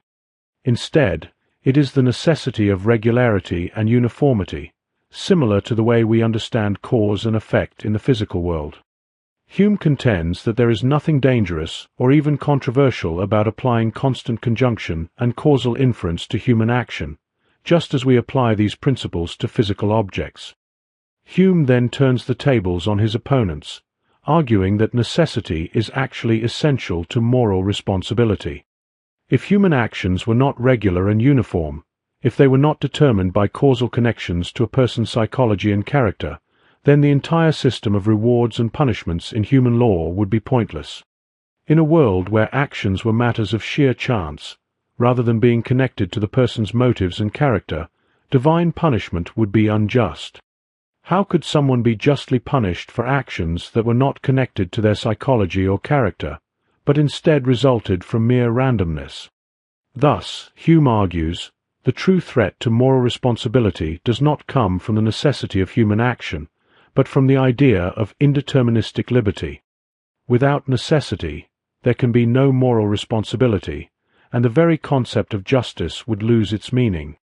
Hume transitions from the will itself to the motivational forces that guide voluntary actions. He challenges the traditional view that reason and the passions frequently come into conflict, arguing instead that reason is incapable of opposing the passions, and that the passions cannot run contrary to reason. His reasoning begins with the claim that reason alone cannot motivate us. It can only perform demonstrative or causal reasoning. This means that reason does not, by itself, have the power to incite action. Instead, it influences us only by guiding pre-existing motives. For example, mathematical reasoning may influence us to pay our debts, but only because we already have the motive to do so. Similarly, causal reasoning helps us figure out how to make the food we desire, but it cannot create the desire itself. Therefore, reason cannot bring about motivation on its own, and it certainly cannot regulate or counteract the passions. In fact, Hume famously asserts, reason is and ought only to be the slave of the passions, suggesting that the role of reason is subservient to the passions, rather than in opposition to them. Hume further argues that the passions themselves cannot be in agreement or disagreement with reason, because they are not ideas that represent anything external to themselves. The disagreement or agreement we speak of in philosophical terms applies to the relationship between an idea and the object it represents. However, passions are not representations.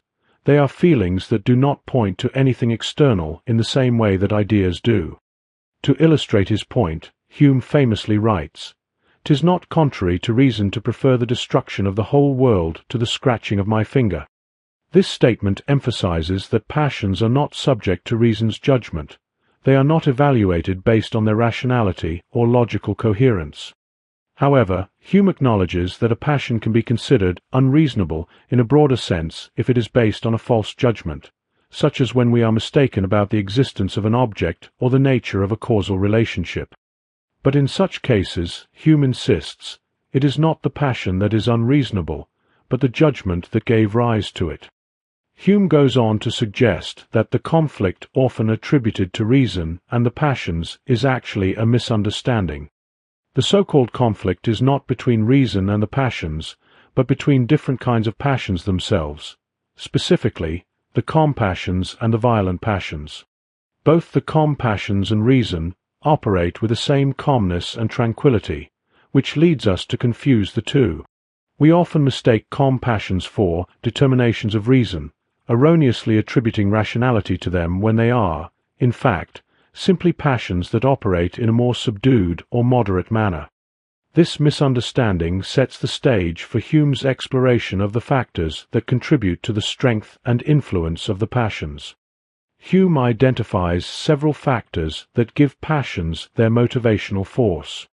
While it is no surprise that the intensity of a passion increases its strength, Hume argues that even calm passions can be extremely powerful if they are reinforced through repetition or reflection. Passionate feelings, he notes, can grow stronger when they are corroborated by reflection and seconded by resolution. Despite the fact that calm passions can be potent, Hume observes that, generally speaking, the violent passions have a more powerful influence on the will. This leads him to focus on the factors that increase the violence of passions. One factor that can amplify the violence of a passion is the presence of a predominant passion that is accompanied by other inferior passions. When these subordinate passions are absorbed or swallowed up by the dominant passion, the overall intensity of the emotion increases. For example, intense love may be made even more passionate by a touch of anger, which feeds into and amplifies the existing love. Other psychological phenomena, such as opposition, uncertainty, or obscurity, can also increase the violence of passions by stimulating agitation or mental effort. These factors can create a sense of urgency or emotional intensity that drives us to act. Hume also highlights the role of custom and repetition in influencing both the intensity and the nature of passions. He identifies 3 stages of repeated activity that shape how passions manifest over time. When we engage in unfamiliar activities, the novelty itself heightens our emotional responses. This could manifest as intensified pain or the pleasurable surprise of new experiences, both of which increase the intensity of the passions involved.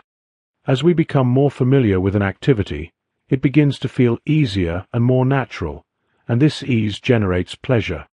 This stage can lead to a sense of flow, where the activity itself is intrinsically enjoyable. In some cases, even pain may be converted into enjoyment through the smoothness and mastery of the task. However, when an activity is repeated too often, it can lose its appeal. What was once pleasurable may become dull and monotonous, potentially turning unpleasant. This diminished enjoyment is a result of the repetitive nature of the activity, which eventually weakens the emotional response to it. Hume continues to explore the factors that intensify the passions, focusing on how the vivacity of our ideas plays a key role in amplifying emotional responses. He argues that particular ideas have a stronger effect on our passions than general ones. Fresh memories, conventional ideas, and ideas enlivened by eloquence or passionate delivery can all make passions more violent. For Hume, only beliefs, ideas that we take to be true, can stir up our passions, while mere fictions or imagined concepts are incapable of doing so. This distinction is crucial in understanding the dynamics of human emotion, as it means that beliefs, which carry a certain weight of conviction, are the true drivers of passion, while mere imaginings lack this power. In his examination of the vivacity of ideas, Hume turns to the concepts of space and time, noting that these elements also affect the strength of our passions. In the first section, he discusses 3 phenomena that influence the relationship between the vivacity of ideas and the violence of the passions. First, he points out that the more distant something is in space or time, the less vivacious and intense our emotional responses tend to be. This is because greater mental effort is required to bridge the gap between the present and the remote, whether spatially or temporally. For instance, we tend to care more about the near future than the distant future, because the latter is more abstract and harder for our minds to engage with directly. Second, Hume observes that distance in time has a greater diminishing effect on vivacity than distance in space. This is because our sensory experience allows us to hold spatial points in mind with relative ease, whereas time presents a greater challenge for our mental faculties. Third, he notes that the distant past has a stronger reducing effect on passion than the distant future, as our minds are more attuned to the flow of time and find it easier to move forward in time than to look back against it. In the second section, Hume turns his attention to the effect of distance on esteem and admiration. He identifies 3 similar phenomena concerning how we esteem distant objects or people. First, just as distance diminishes the vivacity of our passions, it can also increase our esteem for certain objects or persons. The pleasure we receive from the greatness of distance, whether in time or space, can be transferred to the distant object itself, making it seem more worthy of admiration. For example, the admiration we feel for a great traveler or a rare Greek medal is partly due to the distance between ourselves and those things, which imbues them with a sense of grandeur. Second, Hume explains that distance in time has a greater impact on esteem than distance in space. We tend to hold ancient relics or artifacts in higher regard than foreign furniture, not just because of their exotic origin, but because the mental effort required to engage with things from distant times invigorates our admiration. Third, the distant past has a stronger effect on our esteem than the distant future, as we are more drawn to our ancestors than to our descendants. This is because the challenge of mentally traversing the past is more invigorating than contemplating the future, as we are more accustomed to moving forward in time than backward. Having explored these various influences on the strength of the passions, Hume concludes with a summary of the 6 sections, encapsulating the role that distance, vivacity, and the nature of beliefs play in shaping the intensity of our emotional responses.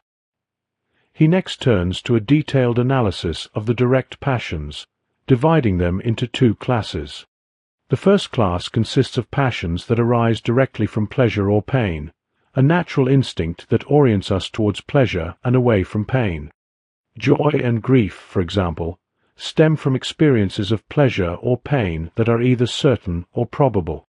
Hope and fear arise from pleasure or pain that is uncertain, while desire and aversion are the result of a more basic, simple consideration of pleasure and pain.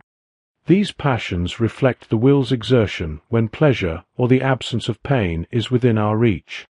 The second class of direct passions, according to Hume, arises from natural impulses or instincts that are perfectly unaccountable. These are the more primal, instinctive passions, such as benevolence, anger, hunger, and lust. Hume suggests that these passions, unlike those that arise directly from pleasure and pain, do not have a clear causal relationship to specific objects of pleasure or pain. Instead, they are motivated by deeper, more fundamental instincts that drive behavior without the need for conscious reasoning. These instinct-driven passions, Hume notes, produce both good and evil, meaning they contribute to the experience of pleasure or pain in ways that are not always immediately clear or rational. These passions are essential to our survival and well-being, yet they operate in ways that cannot be fully explained by reason alone. Hume continues his examination of the passions by turning his attention to hope and fear, exploring how these emotions arise in conditions of uncertainty. In his simple account based on probability, Hume suggests that the imagination fluctuates between a pleasant scenario and an unpleasant one when faced with uncertainty, and as the imagination shifts, the corresponding passions, joy and grief, also fluctuate. This dynamic interaction between joy and grief gives rise to the more complex emotions of hope and fear. However, Hume notes that different passions interact in distinct ways depending on the objects they are directed at. If the objects of the passions are completely unrelated, the passions have no effect on each other, e.g., joy at one thing and grief at something else. When the passions are directed at the same object, they tend to cancel each other out, e.g., joy and grief at the same event. In cases where the passions are directed at contradictory aspects of the same object, they tend to blend together, producing a complex emotional state, e.g., joy at one aspect of a situation and grief at the opposite aspect. This blending of joy and grief, Hume argues, ultimately results in either hope or fear, depending on the specifics of the situation. Hume goes on to broaden his account of hope and fear, emphasizing that these passions can arise from all kinds of uncertainty. Fear, for instance, can emerge from the mere thought of a potential evil, particularly if that evil is significant enough to invoke strong emotional reactions. It can also arise from the immediate presence of a potential danger, even if that danger is known to be impossible or unlikely to occur. In some cases, fear can be induced by the certainty of an evil so horrible that it is difficult to contemplate, or by a sense of dread surrounding the unknown nature of the danger. Hume also notes that fear can arise from situations that are surprising, even if the surprise itself is not directly related to a particular evil or danger. Moreover, fear can be evoked by circumstances that are utterly irrelevant to the individual's immediate concerns, or by something that was initially expected to be pleasurable but is now shrouded in uncertainty. This broadens the scope of fear beyond the typical reactions to known dangers and reveals its more pervasive nature in response to any kind of uncertainty. Hume concludes this section by acknowledging that there are subtle variations of hope and fear, as well as the influence of the will and the direct passions in animals, which he chooses not to explore in detail. He leaves these nuances for further study, focusing instead on the primary dynamics of these emotions. Book 2 ends with a brief but insightful discussion of curiosity, which Hume describes as the love of truth that leads people to take pleasure in intellectual pursuits. Curiosity, Hume argues, does not arise from an intrinsic desire for truth merely as such. Instead, there are three main factors responsible for the pleasure derived from intellectual activities. First, there is the element of intellectual challenge. The exercise of study must force us to focus our attention and engage our intellects, pushing us to exert our mental faculties. This challenge is part of what makes intellectual pursuits enjoyable, as it provides a sense of accomplishment and personal growth. Second, there is the factor of importance or utility. The topic under study must be useful or important enough to sustain our attention, often because it has the potential to benefit others. Even scholars who lack a strong sense of public spirit can feel motivated by this remote sympathy, a kind of indirect connection to those who might benefit from the knowledge. Finally, there is the direct concern that scholars develop for their work. Just as hunters or gamblers come to care about success for its own sake, rather than just for the rewards it brings, scholars can come to care deeply about the problems they are studying. This direct concern for the intellectual challenges they face emerges naturally as a result of their ongoing engagement with their subject matter. Hume also addresses the phenomenon of social curiosity, which fuels gossip and the desire to know about the lives of others. He argues that doubt and uncertainty are inherently painful, particularly when they concern matters that evoke strong emotions. This discomfort drives people to seek out information, especially about their immediate social environment, where the ideas about events and people are forceful enough to prompt curiosity. The human desire to alleviate uncertainty about others' lives is a natural consequence of this tendency to seek knowledge and understanding, often leading to the spread of gossip as a way of satisfying the need for information. In Book 3, Hume embarks on a critique of moral rationalism and lays the foundation for his defense of moral sentimentalism. He challenges the idea that morality can be derived from rational principles, particularly the rationalist theories of philosophers like Clarke and Bolgai. These thinkers posited that moral truths, eternal fitnesses and unfitnesses, are universal, objective truths that any rational being must recognize. According to this view, moral evaluations are akin to mathematical truths and are thus relations of ideas, which means that they are certain, abstract, and independent of human feelings or sentiments. Hume rejects this rationalist view by drawing on his earlier arguments from Book 2, where he established that reason and passion are distinct faculties that cannot be in opposition to one another. In his view, reason alone is incapable of motivating action or determining moral value. He asserts that actions cannot be considered morally right or wrong based on their agreement or disagreement with reason alone. Instead, Hume argues that moral evaluations are the result of our emotional responses, specifically, our sentiments, and not products of reason. This insight leads him to his central claim: the morality of an action cannot be found in the logical reasoning that precedes it, nor can it be derived from the true or false judgments connected to it. Hume explicitly rejects the notion that an immoral action is wrong simply because it is based on a mistake of fact, or because it causes false judgments in others, as proposed by moral philosophers like Wollaston. Building on this critique, Hume develops a more detailed attack on rationalism by revisiting the two forms of reasoning he outlined in Book 1, the comparing of ideas and the inferring of matter of fact. He contends that demonstrative reasoning, which involves abstract relations, is irrelevant to morality. For instance, the abstract relations discussed in Book 1, such as the four relations in demonstrative reasoning, are ill-suited to account for moral values. No abstract relation could be sufficiently practical or psychologically relevant to motivate moral behavior. In this way, the rationalist attempt to derive moral obligations from abstract relations falls short, especially when we consider moral questions like parricide or incest. These actions cannot be morally wrong simply because they involve abstract relations, as these same relations can appear in non-moral contexts involving inanimate objects or animals. As for probable reasoning, Hume further contends that our understanding of actions reveals only their ordinary, non-moral qualities. When we observe an action, we do not encounter moral qualities in the object or the action itself. Instead, we must look inward to our own emotional responses, our feelings of approval or disapproval. Thus, virtue and vice, like secondary qualities in modern philosophy, are not inherent in external objects, but are perceptions or sentiments within the mind.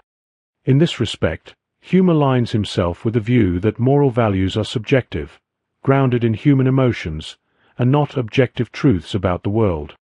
Hume's critique of moral rationalism culminates in the famous is-ought problem. He argues that there is a fundamental gap between statements about what is and statements about what ought to be. In other words, it is impossible to derive normative, prescriptive conclusions, what one ought to do, from purely descriptive premises, what is the case. This observation is a central tenet of Hume's moral philosophy, as it underscores the role of human sentiment in moral judgments. The leap from is to ought is not something that can be made through reason alone. Moral prescriptions, according to Hume, are based on emotional responses and social practices rather than logical deductions. Hume's moral sentimentalism, which aligns with the views of his predecessor Hutcheson, asserts that morality is more properly felt than judged of.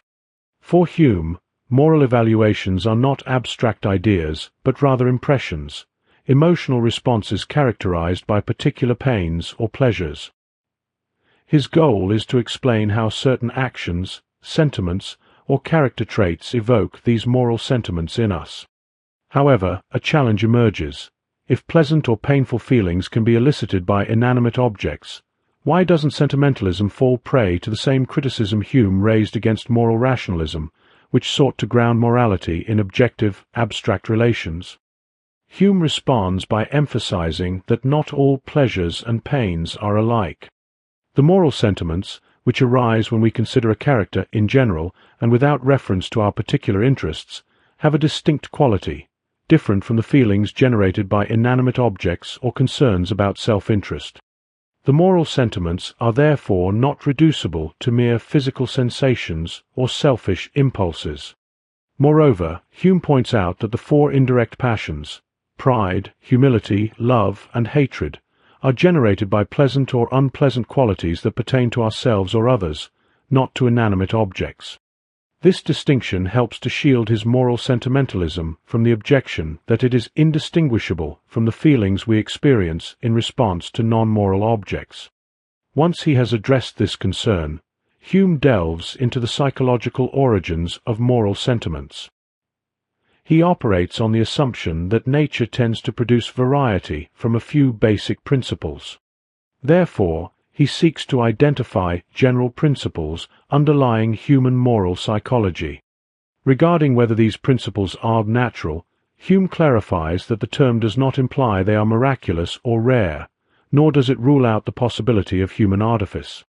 In fact, Hume acknowledges that some virtues may be artificial, including those that arise from social conventions. Thus, his system includes both natural virtues, those rooted in human nature, and artificial virtues, those that depend on social agreements. He critiques the popular notion, defended by philosophers like Butler, that virtue is identical to what is natural, and vice to what is unnatural, arguing that this view cannot be sustained. Before embarking on a more detailed examination of moral psychology, Hume delivers a final blow to moral rationalism. He dismisses the rationalists' incomprehensible relations and quality as entirely disconnected from the reality of human nature. According to Hume, such abstract relations have no clear or distinct conception, either in nature or in the human imagination, and therefore cannot form the basis for moral evaluation. In the second part of the book, Hume focuses on artificial virtues, those virtues that depend on social conventions and would not be considered virtuous in the absence of these conventions. The most prominent of these artificial virtues is justice, and Hume introduces his famous circle argument to demonstrate that justice cannot be regarded as a natural virtue. He begins by arguing that moral evaluation is more concerned with the character of an individual than with the specific actions they take. We approve of an action only insofar as it reflects a virtuous motive in the agent's character. But this virtuous motive must be an ordinary, natural motive, one that is part of human nature, not the distinctive moral motive of performing an action because it is virtuous. If the motive for justice were purely moral, i.e., a sense of duty, it would presuppose the action's virtuousness, which would create a circular argument. Hume then contends that if justice were a natural virtue, there must be an ordinary motive within human nature that compels individuals to obey the rules of justice. However, he asserts that no such motive exists. Unchecked self-interest drives people away from justice. Concern for reputation is insufficient to account for all acts of justice, and the notion of impartial public benevolence, which Hume challenges by rejecting Hutcheson's view, does not align with human nature. Hume further argues that private benevolence, which focuses on benefiting loved ones, cannot explain the universal, impartial demands of justice. Thus, Hume concludes that justice cannot be a natural virtue. Instead, it arises from social conventions, which are human inventions designed to regulate behavior in society. He concludes this section by noting that, while the motives for justice may not be strictly natural, the rules governing justice are so obvious and necessary that they can still be considered natural in a broader sense. The rules of justice emerge from the practical needs of human society, and once established, they become deeply ingrained in human nature, even though they depend on human artifice. In this way, Hume demonstrates that moral values such as justice are not inherently tied to abstract principles of reason, but are the product of human feelings, social practices, and the particular conditions of human life. Hume devotes an extensive and critical section of his work to addressing two crucial questions. How is the social convention of justice established? And why do we invest the rules of justice with moral significance? His approach to answering these questions begins with an analysis of humanity's need for society. According to Hume, humans are neither strong enough, skilled enough, nor secure enough in isolation to fulfill their needs. Society, on the other hand, offers several crucial benefits: additional labor, specialization, and mutual aid that help meet individual and collective needs. These benefits are first learned through growing up in families, where the advantages of social cooperation are experienced firsthand. However, this necessary social union is constantly under threat from human selfishness and the scarcity and instability of external goods. Hume argues that our natural affections, such as our family bonds and natural sense of kindness, cannot fully overcome these obstacles. Human selfishness, particularly the tendency to focus on our own desires and our confined generosity, the limited scope of our benevolence, make it difficult for society to function smoothly. Therefore, reason and self-interest must step in to find a solution. Hume explains that through a general sense of common interest, which is mutually expressed and understood by everyone, society gradually develops a social convention that aims to stabilize and safeguard external goods. As these conventions take root, improved compliance and stronger social expectations feed into one another, creating a growing, self-reinforcing cycle of cooperation. Hume compares this process to the development of languages and currencies, both of which arise from shared human needs and are sustained by mutual understanding. He stresses, however, that this convention is not based on promises, but rather on mutual advantage. He uses the example of two men agreeing to row a boat together. The agreement is not a formal promise, but a shared recognition of the mutual benefit of working together. In this way, justice is defined by a social convention that arises naturally out of necessity rather than moral obligation or divine command. The concepts of property, right, or obligation are thus meaningless without this social framework. Hume's argument further emphasizes the tension between our selfishness and the need for social cooperation. The very traits that threaten the stability of society, selfishness, especially our insatiable desire for wealth, are also what motivate humans to create and sustain society. In this sense, the development of social order depends less on our moral qualities and more on our intellectual capabilities, specifically our ability to reason and recognize the mutual advantages of cooperation. Hume also argues that the convention of justice, while a product of human intellect, is simple and obvious enough that its establishment is a quick and natural process. This leads him to claim that the state of nature, often invoked by philosophers as a starting point for theorizing about human society, is a mere philosophical fiction. While it serves as a useful theoretical tool, it does not represent a realistic or practical account of human history or society. Similarly, the myth of the Golden Age, a time of abundance and universal harmony, helps illuminate the origins of justice. In such an idealized world, where resources are abundant and everyone's needs are effortlessly met, the rules of justice would be unnecessary. The scarcity and instability of resources in the real world, however, make these rules crucial. Hume further illustrates this point with examples from everyday life. Close personal relationships, where private belongings are often shared or placed into common ownership, reveal how the rules of justice function in practice.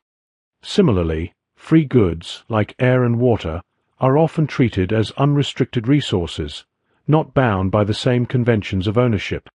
These examples reinforce three key points in Hume's theory. 1. Public benevolence cannot be the driving force behind the rules of justice, for if it were, the concept of justice would be irrelevant. 2. Moral rationalism cannot account for justice, as mere abstract reasoning fails to consider the specific social and material conditions that make justice necessary. Rationalists cannot explain how justice arises from the particular circumstances of human life, nor can they produce the concern for our interests that initially motivates us to establish the rules of justice. 3. Justice is an artificial virtue, a product of social conventions rather than natural human inclinations. The very existence of justice hinges on the presence of these conventions. Without the convention, the pursuit of public interest would render justice unnecessary, while the pursuit of private interests would lead to the collapse of the justice system. In the absence of social convention, certain individual acts of justice, such as returning money to a villain, would run counter to both private and public interests. Such acts would be considered irrational or even harmful. However, these acts are only deemed virtuous because of our social expectations, which are shaped by the collective recognition that justice serves the common good. We perform these acts with the understanding that others will follow suit, reinforcing the entire system of justice and ensuring that it continues to serve the broader social and individual interests. Hume's analysis of justice thus reveals that its moral significance arises from social necessity, mutual advantage, and shared human understanding, rather than from any intrinsic moral quality or rational principle. Hume's answer to the second question, why we invest the rules of justice with moral significance, lies in our sympathy with the public interest. While justice was originally established to serve our collective interests, as society grows larger and more complex, individuals may lose sight of how injustice threatens the stability of social order. Fortunately, Hume argues, this threat to social harmony can be made vivid again when we personally become victims of injustice, or when we sympathetically engage with the plight of others who are unjustly treated. In such instances, we can feel the negative emotional impact of injustice, and this emotional resonance forms the foundation of our disapproval of wrongful acts. These negative feelings, communicated through sympathy, shape our moral judgments, turning our disapproval of injustice into a broader social sentiment. This process of moral evaluation extends to our own behavior through a combination of general social rules and our sympathy with the opinions of others. As society grows, our sympathy is not limited to personal encounters, but becomes generalized to encompass the collective experience. The recognition that injustice harms society as a whole thus reinforces the moral significance of justice. Hume highlights three additional factors that further strengthen these moral sentiments. 1. Public leaders who propagate the value of justice through speeches and policies, which, contrary to Mandeville's argument, work not by manipulating base instincts, but by appealing to and intensifying the moral sentiments already present in society. 2. Parents who instill children with a strong and consistent concern for the rules of justice, thus ensuring that respect for justice is deeply rooted in the social fabric. And 3. Concern for reputation, which prompts individuals to scrupulously avoid injustice as a matter of personal integrity, to maintain their honor and status in the eyes of others. Having laid the foundation for the moral underpinnings of justice, Hume proceeds to examine the key elements that constitute the social convention of justice. He asserts that the three fundamental laws of nature, the stability of possession, the transfer of possession by consent, and the performance of promises, are all rooted in human convention. These laws are not inherent in nature or derived from any abstract moral reasoning, but rather are practical solutions to the needs of society. Hume begins with the first law, the stability of possession, and its applications. In the establishment of a peaceful society, Hume argues, it is vital to avoid controversial and subjective judgments about who should be entitled to what resources. Instead, society adopts a general rule of present possession as a natural expedient, grounded in custom. This simple rule has the advantage of being widely accepted and stable, and it avoids the complexities and potential conflicts that would arise from debating the merits of individual claims to ownership. Once this basic rule is in place, additional rules emerge to guide the more specific issues of resource allocation, such as the rules of occupation, first possession, prescription, long possession, accession, fruits of labor, and succession, inheritance. These rules, though widely recognized, are not inherent in nature, but are a product of human imagination, emerging from the association of ideas that binds them to social practice. Second, Hume addresses the potential drawbacks of rigid stability. If resources were permanently fixed and could never be changed, it would lead to considerable disadvantages, such as the allocation of property based on mere chance. To mitigate this, society needs a mechanism for peaceful and just changes in ownership. Hume proposes the rule of transference by consent, an obvious solution that allows ownership to be altered through mutual agreement. This rule ensures that changes in possession are not arbitrary but are based on a system of consent, thus maintaining the stability of society while allowing for necessary adjustments. Finally, Hume examines the related rule of delivery, which involves the physical transfer of an object or some symbolic token to signify the transition of ownership. He notes that this is a useful technique for making the process of property transfer more tangible and understandable. Property, according to Hume, is an abstract concept. It cannot be fully grasped as a real thing in itself without reference to the sentiments of the mind or the moral system that underpins it. Just as religious imagery is used to represent complex theological ideas, the act of delivering an object serves as a visual representation of the mysterious transition of property, a symbolic gesture that makes the abstract concept of ownership more concrete and accessible. Hume then turns his attention to the final law of nature, the performance of promises, arguing that promise-keeping, like justice, is an artificial virtue.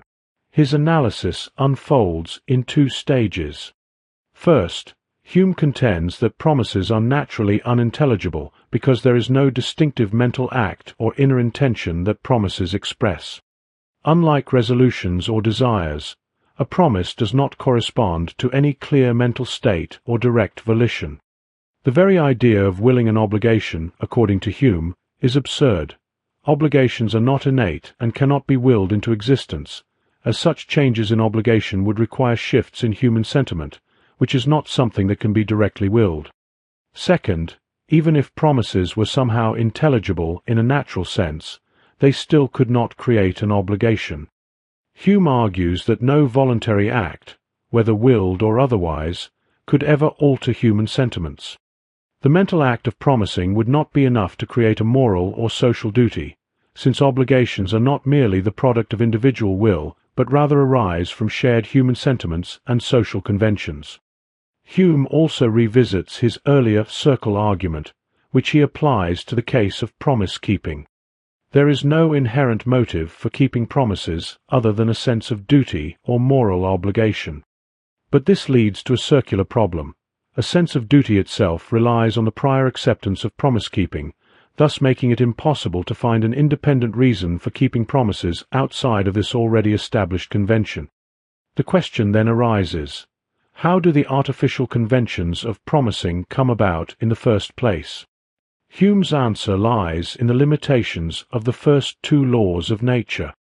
While the stability of possession and the transference of property by consent provide a necessary foundation for social order, they fail to account for many other opportunities for mutual advantage, such as non-simultaneous cooperative exchanges of labor or long-term agreements between individuals.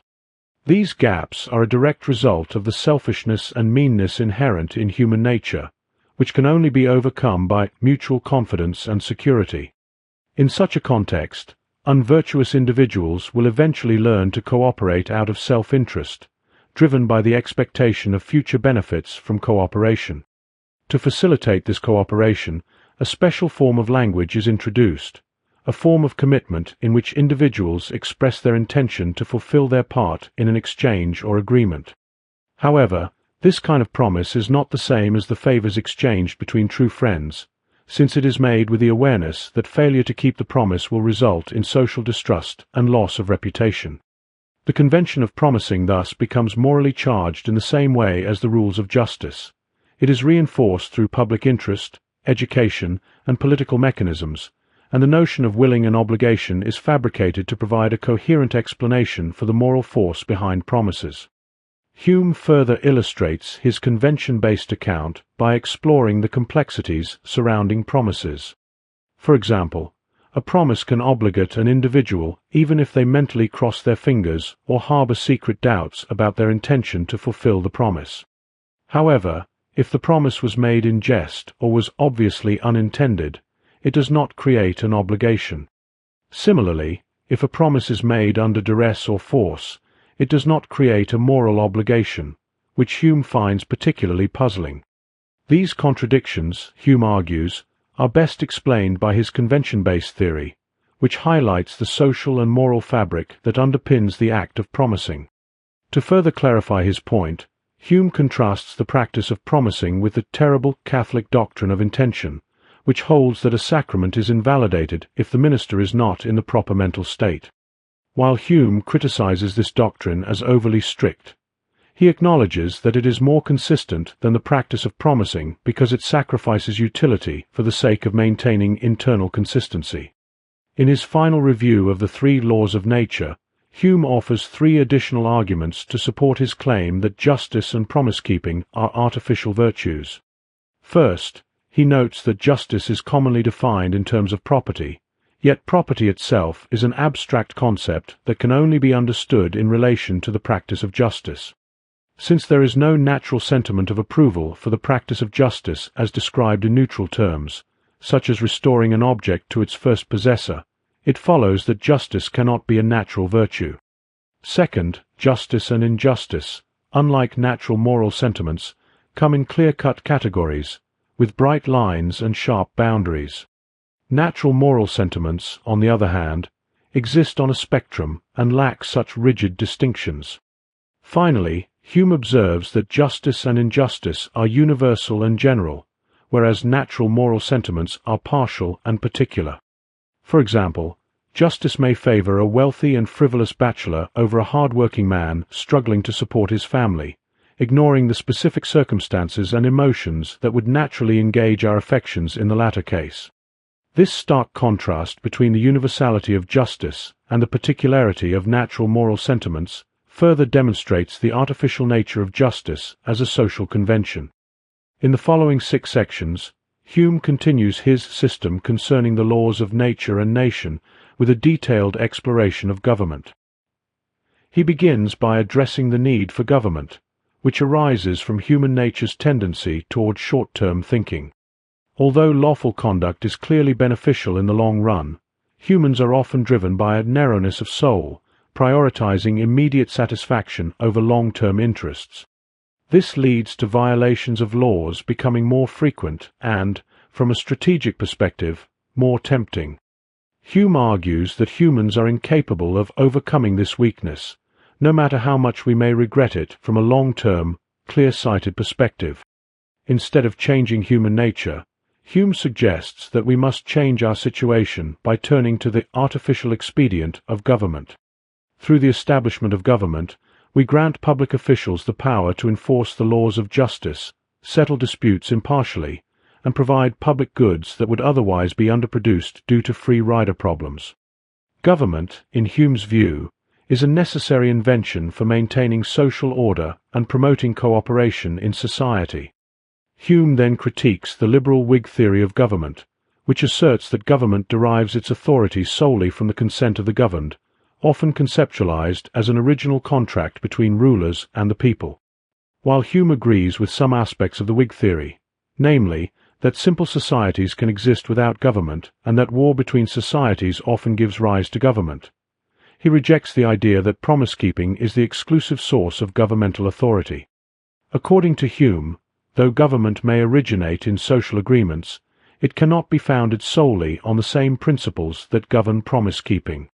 Promise-keeping, as Hume has argued, is an artificial social convention that serves the public interest, and similarly, government arises as an invention to preserve social order and protect the public good.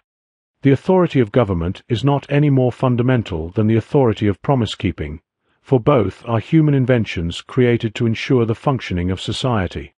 Hume emphasizes that the moral disapproval of promise-breaking and anti-government actions comes from the same source, a shared understanding of common interest.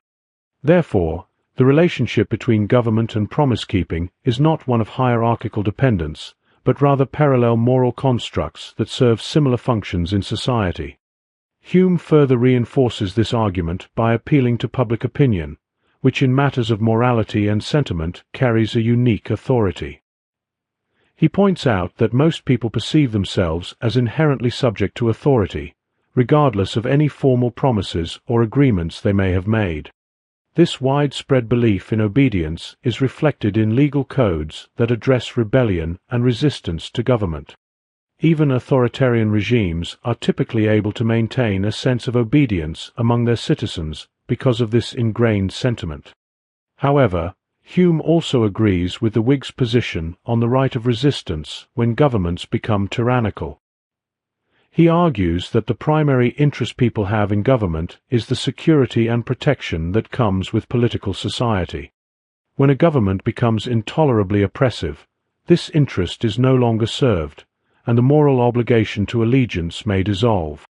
Hume acknowledges that public opinion may be slow to accept such resistance, as moral rules tend to favor passive obedience. However, Hume argues that our familiarity with human nature and the history of tyrannical governments will provide additional rules that make exceptions to the usual norm of obedience. In cases of extreme tyranny and oppression, the public is often willing to justify resistance, guided by a more nuanced understanding of morality. Public opinion, which Hume describes as perfectly infallible in moral matters, does not adhere rigidly to the rule of passive obedience, but is instead flexible, allowing for resistance when the actions of the government are particularly flagrant. Thus, Hume's position on government balances between the recognition of its necessity for maintaining social order and cooperation, and the recognition of the people's right to resist when the government oversteps its bounds. While government is an artificial construct, it is justified by the need to preserve order and protect individuals from harm, and its authority is rooted in social conventions and the collective interest. However, the right of resistance serves as a safeguard against governments that become tyrannical, ensuring that the moral and practical interests of society are always prioritized over blind obedience to authority. The next issue Hume addresses in his examination of political philosophy concerns the question of who is the rightful ruler. According to Hume, such questions are often irresolvable by reason, and it may be wiser to simply accept the existing authority in the interests of peace and liberty. Though Hume acknowledges that political society begins with a social agreement in which people promise allegiance to certain rulers, he suggests that once a government has gained its authority by serving the public interest, it becomes in our own best interest to renounce our personal interests and comply with the powers that be. To do otherwise would invite divisive disputes over the best possible ruler, which would destabilize society and endanger the very order that government provides. Hume identifies 5 principles by which questions of succession are resolved, but he notes that these principles are somewhat arbitrary and contingent upon the specific context of each situation. The first principle is long possession, which highlights the influence of custom and tradition in favoring long-established forms of government, though he acknowledges that this influence takes longer to apply to large nations. The second principle is present possession, meaning that few governments have a stronger claim to authority than the mere fact of their ability to maintain power. The third principle, conquest, elevates the authority of conquerors who have triumphed in battle, contrasting them with detestable usurpers. The fourth principle is succession, which emphasizes the natural advantages of hereditary government, as well as the psychological tendency to link parents with children and pass down property and authority through generations. The fifth principle is positive laws, which asserts that lawmakers can change the form of government, though drastic departures from tradition can erode popular allegiance. Given these five principles, the legitimacy of a ruler can sometimes be straightforward, but at other times it remains deeply uncertain. Hume's reflection on the Glorious Revolution highlights his belief that the right of resistance should not be formally codified in the legal framework. He suggests that extending this right from cases of direct oppression to situations where different branches of government encroach upon each other's powers in mixed government would introduce unnecessary complexity into the legal structure.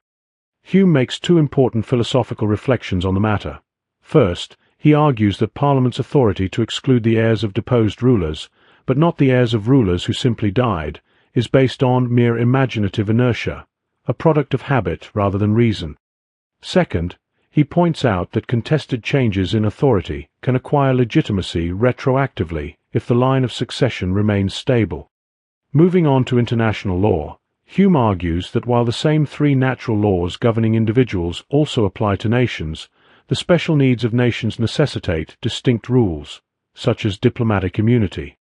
However, Hume contends that cooperation between nations is not as vital or advantageous as cooperation among individuals. As a result, the moral obligations governing international conduct are weaker and may be transgressed for less significant reasons. The rules of international law, in Hume's view, are understood to be more flexible, and their weaker moral force is implicitly recognized by societies. The fact that international rules are more easily bent reveals that nations have an implicit notion of their artificiality and malleability. In the final section, Hume examines the social rules surrounding the sexual behavior of women, particularly the virtues of chastity and modesty. He argues that these rules are artificial virtues grounded solely in social interest, yet they possess a universal moral force.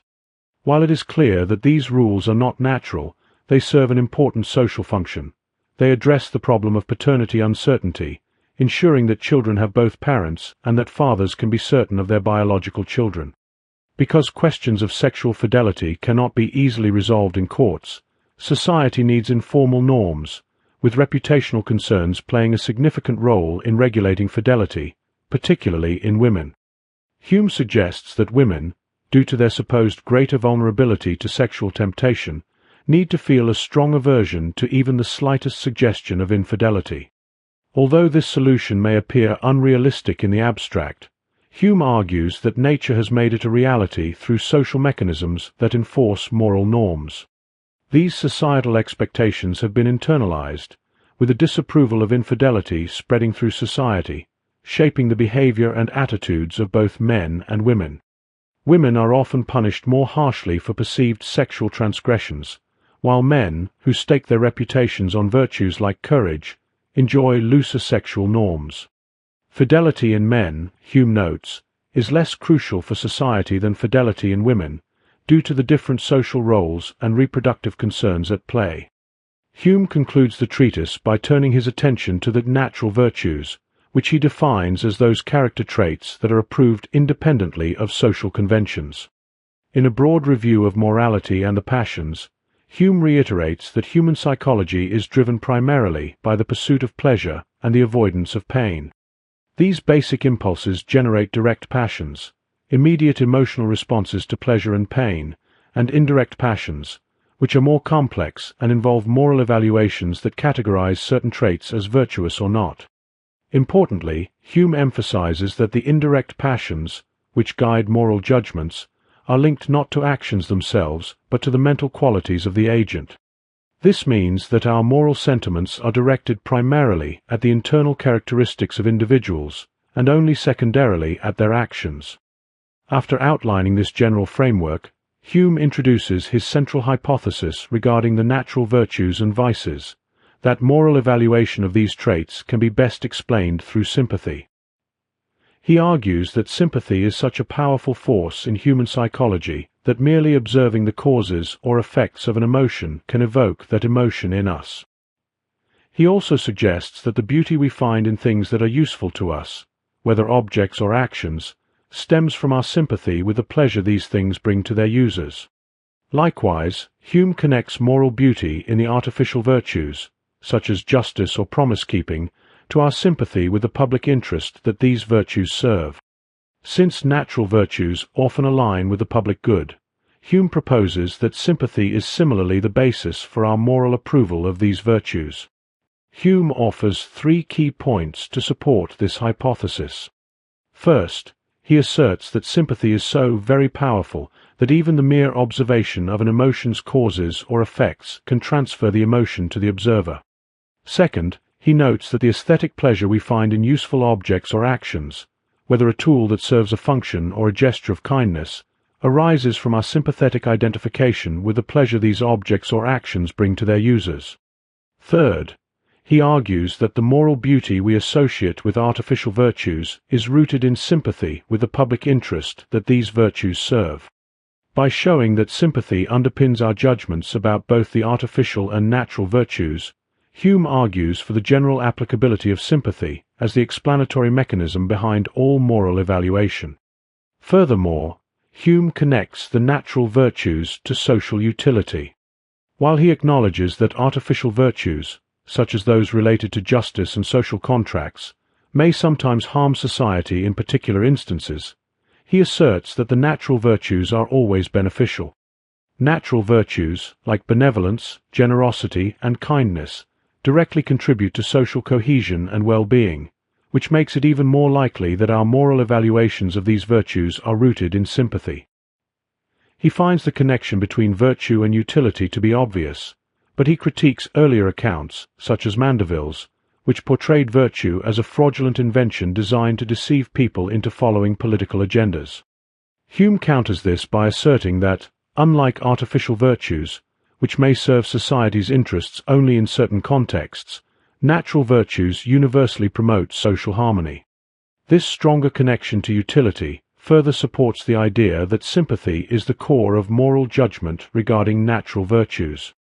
By the end of the treatise, Hume has argued that moral evaluation is based on sympathy, which explains both natural and artificial virtues. For Hume, the moral sentiments we experience are rooted not in rational calculation or abstract principles, but in our deep-seated psychological responses to the emotions and actions of others. Sympathy connects us to the feelings of others and aligns our emotional responses with the social good. This empathetic framework allows us to recognize virtues as those qualities that promote the well-being of society, whether naturally or artificially. Hume further refines his sympathy-based account of the natural virtues by addressing 2 significant objections. The first objection concerns variability and impartiality. How can something as variable and subjective as sympathy account for the moral impartiality that allows us to recognize virtue in both loved ones and complete strangers? Hume's response to this challenge is rooted in his understanding of human psychology. He argues that, because variability in moral evaluation would lead to endless practical conflict, we correct ourselves by adopting a general point of view. This approach involves evaluating a person's character not just in relation to ourselves, but by considering how the individual's traits affect others within their sphere of influence. In other words, we expand our sympathy to encompass not only our personal experiences, but the broader context in which a person's actions affect others. Hume draws a parallel to how we correct our aesthetic judgments. While personal tastes may vary, we come to agree on a common aesthetic standard after considering various perspectives. Similarly, we may initially have emotional biases or favoritism towards those closest to us, but we know that these would dissipate if we had equal sympathy for all involved. Thus, by shifting to this impartial point of view, we can achieve a more balanced and generalized moral judgment that helps guide our evaluations of virtue. The second objection Hume considers is the issue of moral luck. How can sympathy account for cases where unusual external circumstances prevent someone's internal character from manifesting in its typical way? Hume responds by emphasizing the role of the imagination in moral judgment. The imagination, he suggests, tends to follow general rules and focus on broad tendencies rather than specific outcomes. When we evaluate a person's character, we do so based on the general tendencies we perceive in their behavior rather than the isolated effects of their actions. Thus, while we may feel stronger approval when those tendencies are realized in concrete actions, our moral sentiments are often shaped by the expectation that the general tendencies will manifest in the future. This understanding helps us to navigate the complexities of moral luck. Even when external factors prevent a person's character from having the expected effects, we correct our moral judgment by focusing on the overall trend. This allows us to maintain extensive sympathy in moral evaluations, despite our limited generosity in actual practice. While specific actions or outcomes may stir our emotions and lead us to adjust our moral judgments, the general tendencies of a person's character are enough to influence our overall moral taste. Hume concludes this section with a fourfold classification of the natural virtues. Every natural virtue, he argues, can be categorized according to one of the following sources of moral distinction. Virtues useful to others are traits that promote the welfare of others, such as kindness and generosity. Virtues useful to the person himself contribute to the individual's own well-being, like prudence and frugality. Virtues immediately agreeable to others are traits that people find pleasant or charming, such as wit or grace. Virtues immediately agreeable to the person himself bring pleasure directly to the person who possesses them, such as self-control or personal integrity. Of these four categories, the virtues of usefulness are the most significant in Hume's account. These virtues, which benefit both the individual and society, are central to his moral theory. Even when an action is motivated by private interest, we still approve of it when it demonstrates a virtue like prudence or dexterity in business, because we sympathize with a person's personal interest and well-being. Hume notes that the useful virtues often blend together through sympathy. What harms one person tends to harm others as well, and what benefits others similarly benefits the individual through the reciprocal nature of sympathy. For example, if a person's action leads to their own success, that success also creates a ripple effect that benefits others, making the action virtuous from multiple perspectives. On the other hand, virtues that are immediately agreeable, such as wit, charm, or insouciance, are less important in Hume's moral system, although they still play a role. These virtues are appreciated for the pleasure they bring to others or the individual. Sympathy remains central in our approval of these virtues, as we value them because they provide enjoyment either to the person themselves or to those around them. Hume concludes this general treatment of the natural virtues by reiterating that our moral evaluations are based on sympathy, our ability to assess a person's character by imagining the impact of their actions on themselves and others within their sphere. He adds a brief remark on the concept of good or ill desert, explaining that our judgments of merit or blame arise from the feelings of benevolence or anger that accompany our moral evaluations. In essence, when we love or hate a person based on their actions, we are attributing to them a sense of moral worth or unworthiness, which in turn shapes our view of their character. Hume continues to develop his general system of morals by applying it to two kinds of virtue: the rough, heroic virtue associated with great individuals and the kind-hearted virtue of those who are good and benevolent. In examining heroic virtue, Hume acknowledges that its merit often stems from a source that is traditionally viewed with suspicion: pride. While pride generally has a negative reputation due to its association with superiority and the discomfort it causes when others appear to overestimate their own worth, Hume distinguishes between two forms of pride: ill-grounded pride and well-grounded pride.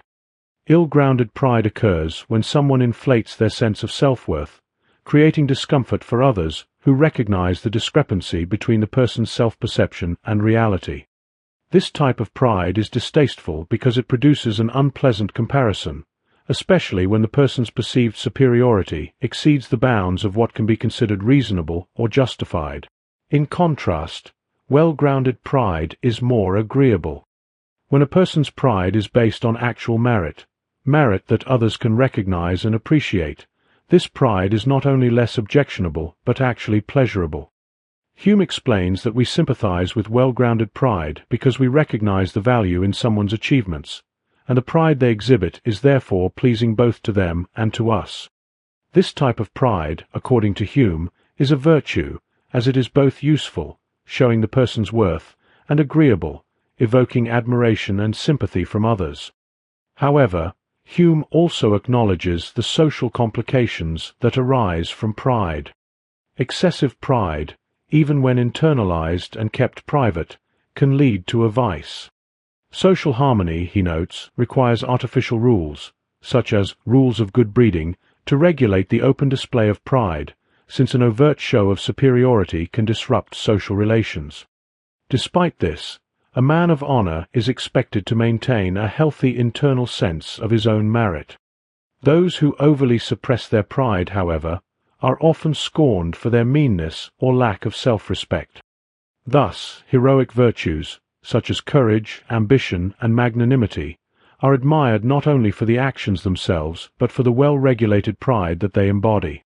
Hume acknowledges that military glory and other forms of public acclaim can have harmful effects on society, yet the heroic pride that accompanies such virtues is still regarded as admirable, even dazzling, due to the elevated and sublime feelings it evokes in the individual and those who witness it. Interestingly, Hume also observes that our disapproval of open pride is not limited to those who have personally offended us. We even disapprove of historical figures known for their pride, because of a broader sympathy with the people around them. Turning to the virtues of goodness and benevolence, Hume explains that their merit is primarily derived from their positive impact on others. He reviews his earlier account of moral evaluation from the common point of view, in which we sympathize with the sphere of influence a person has over others. In the case of tender passions like love and kindness, not only are these virtues good for society, but they are also necessary to direct other virtues toward the public good. Hume points out that the tender passions are often immediately agreeable to us, as we feel a sympathetic affection for individuals whose character resembles our own. Thus, even benevolent trifles, small, seemingly insignificant acts of kindness, gain approval, as they are expressions of love that can easily translate into love for the person performing them. In contrast to the tender passions, the angry passions, such as resentment, anger, and cruelty, are judged by comparison with humanity in general. Hume explains that while such passions may be excused when they are normal or situational, they are often scorned when absent altogether, as this can indicate a lack of emotional engagement with the world. However, anger, when expressed impressively low, may actually be praised for its restraint. Cruelty, on the other hand, is viewed as one of the most detested vices, due to its clear negative impact on others. In this way, Hume underscores that the negative moral judgment associated with angry passions is largely determined by the extent to which they harm others.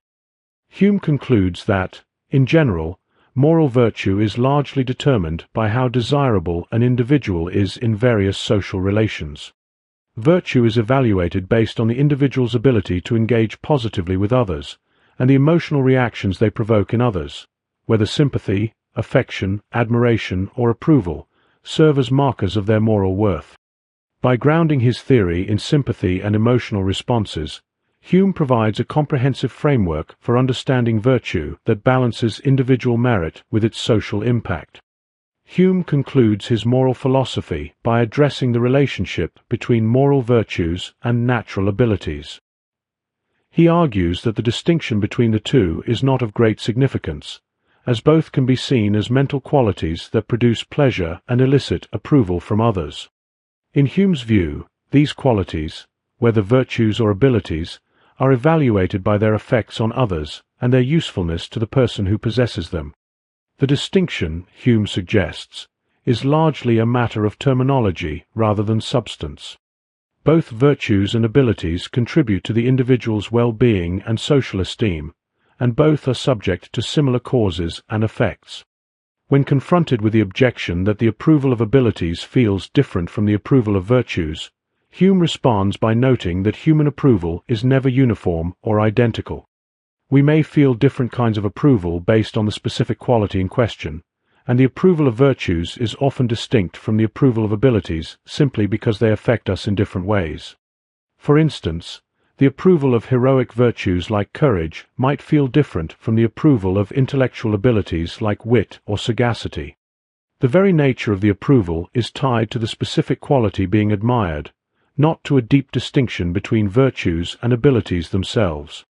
Another common objection concerns the voluntariness of virtues. Critics argue that virtues are different from natural abilities because they are often seen as voluntary, the result of free will, whereas abilities may seem more innate or less subject to choice. Hume dismisses this objection by suggesting that many virtues, especially those of the great, are involuntary in the sense that they arise from habit or natural disposition rather than conscious choice. He argues that the concept of voluntariness is not crucial to moral evaluation, and we should not overemphasize its importance. In fact, Hume suggests, we have no free will in any meaningful sense beyond mere voluntariness, the capacity to act without external compulsion. The distinction between virtues and abilities, therefore, is not as significant as it might seem. Hume goes on to explain why moralists, those who focus on moral education, tend to emphasize the difference between virtues and abilities. In contexts of moral exhortation, it is more important to emphasize those qualities that are responsive to social pressure or moral instruction, rather than indiscriminately approving of any mental excellence. While natural abilities may be highly valued for their practical utility or their immediate appeal, moralists focus on qualities that are likely to be shaped by external influences, such as the goodness associated with virtuous acts and the behaviors that conform to social expectations. Turning to the natural abilities themselves, Hume acknowledges that they are often valued for their usefulness to the individual. Abilities such as prudence, sagacity, and industry are appreciated because they lead to personal success and happiness. Additionally, qualities like patience and cheerfulness are valued because they make life more pleasant, both for the individual and for those around them. Some abilities, like wit, eloquence, charisma, and cleanliness, are valued primarily for their immediate agreeableness, which makes interactions with others more enjoyable.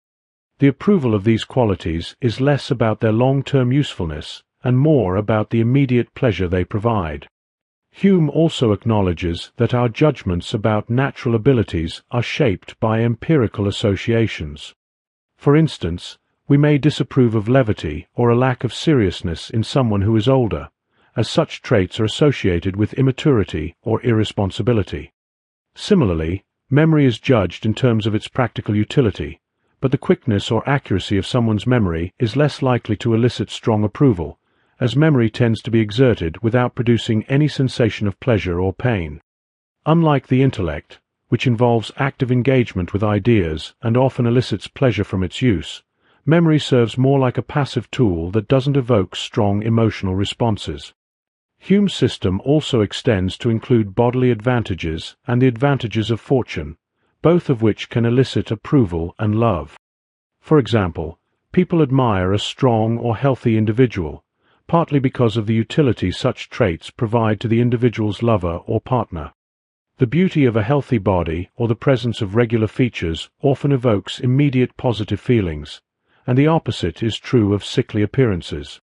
Hume explains that our judgments are similarly influenced by how we imagine these bodily traits contributing to the person's utility in life.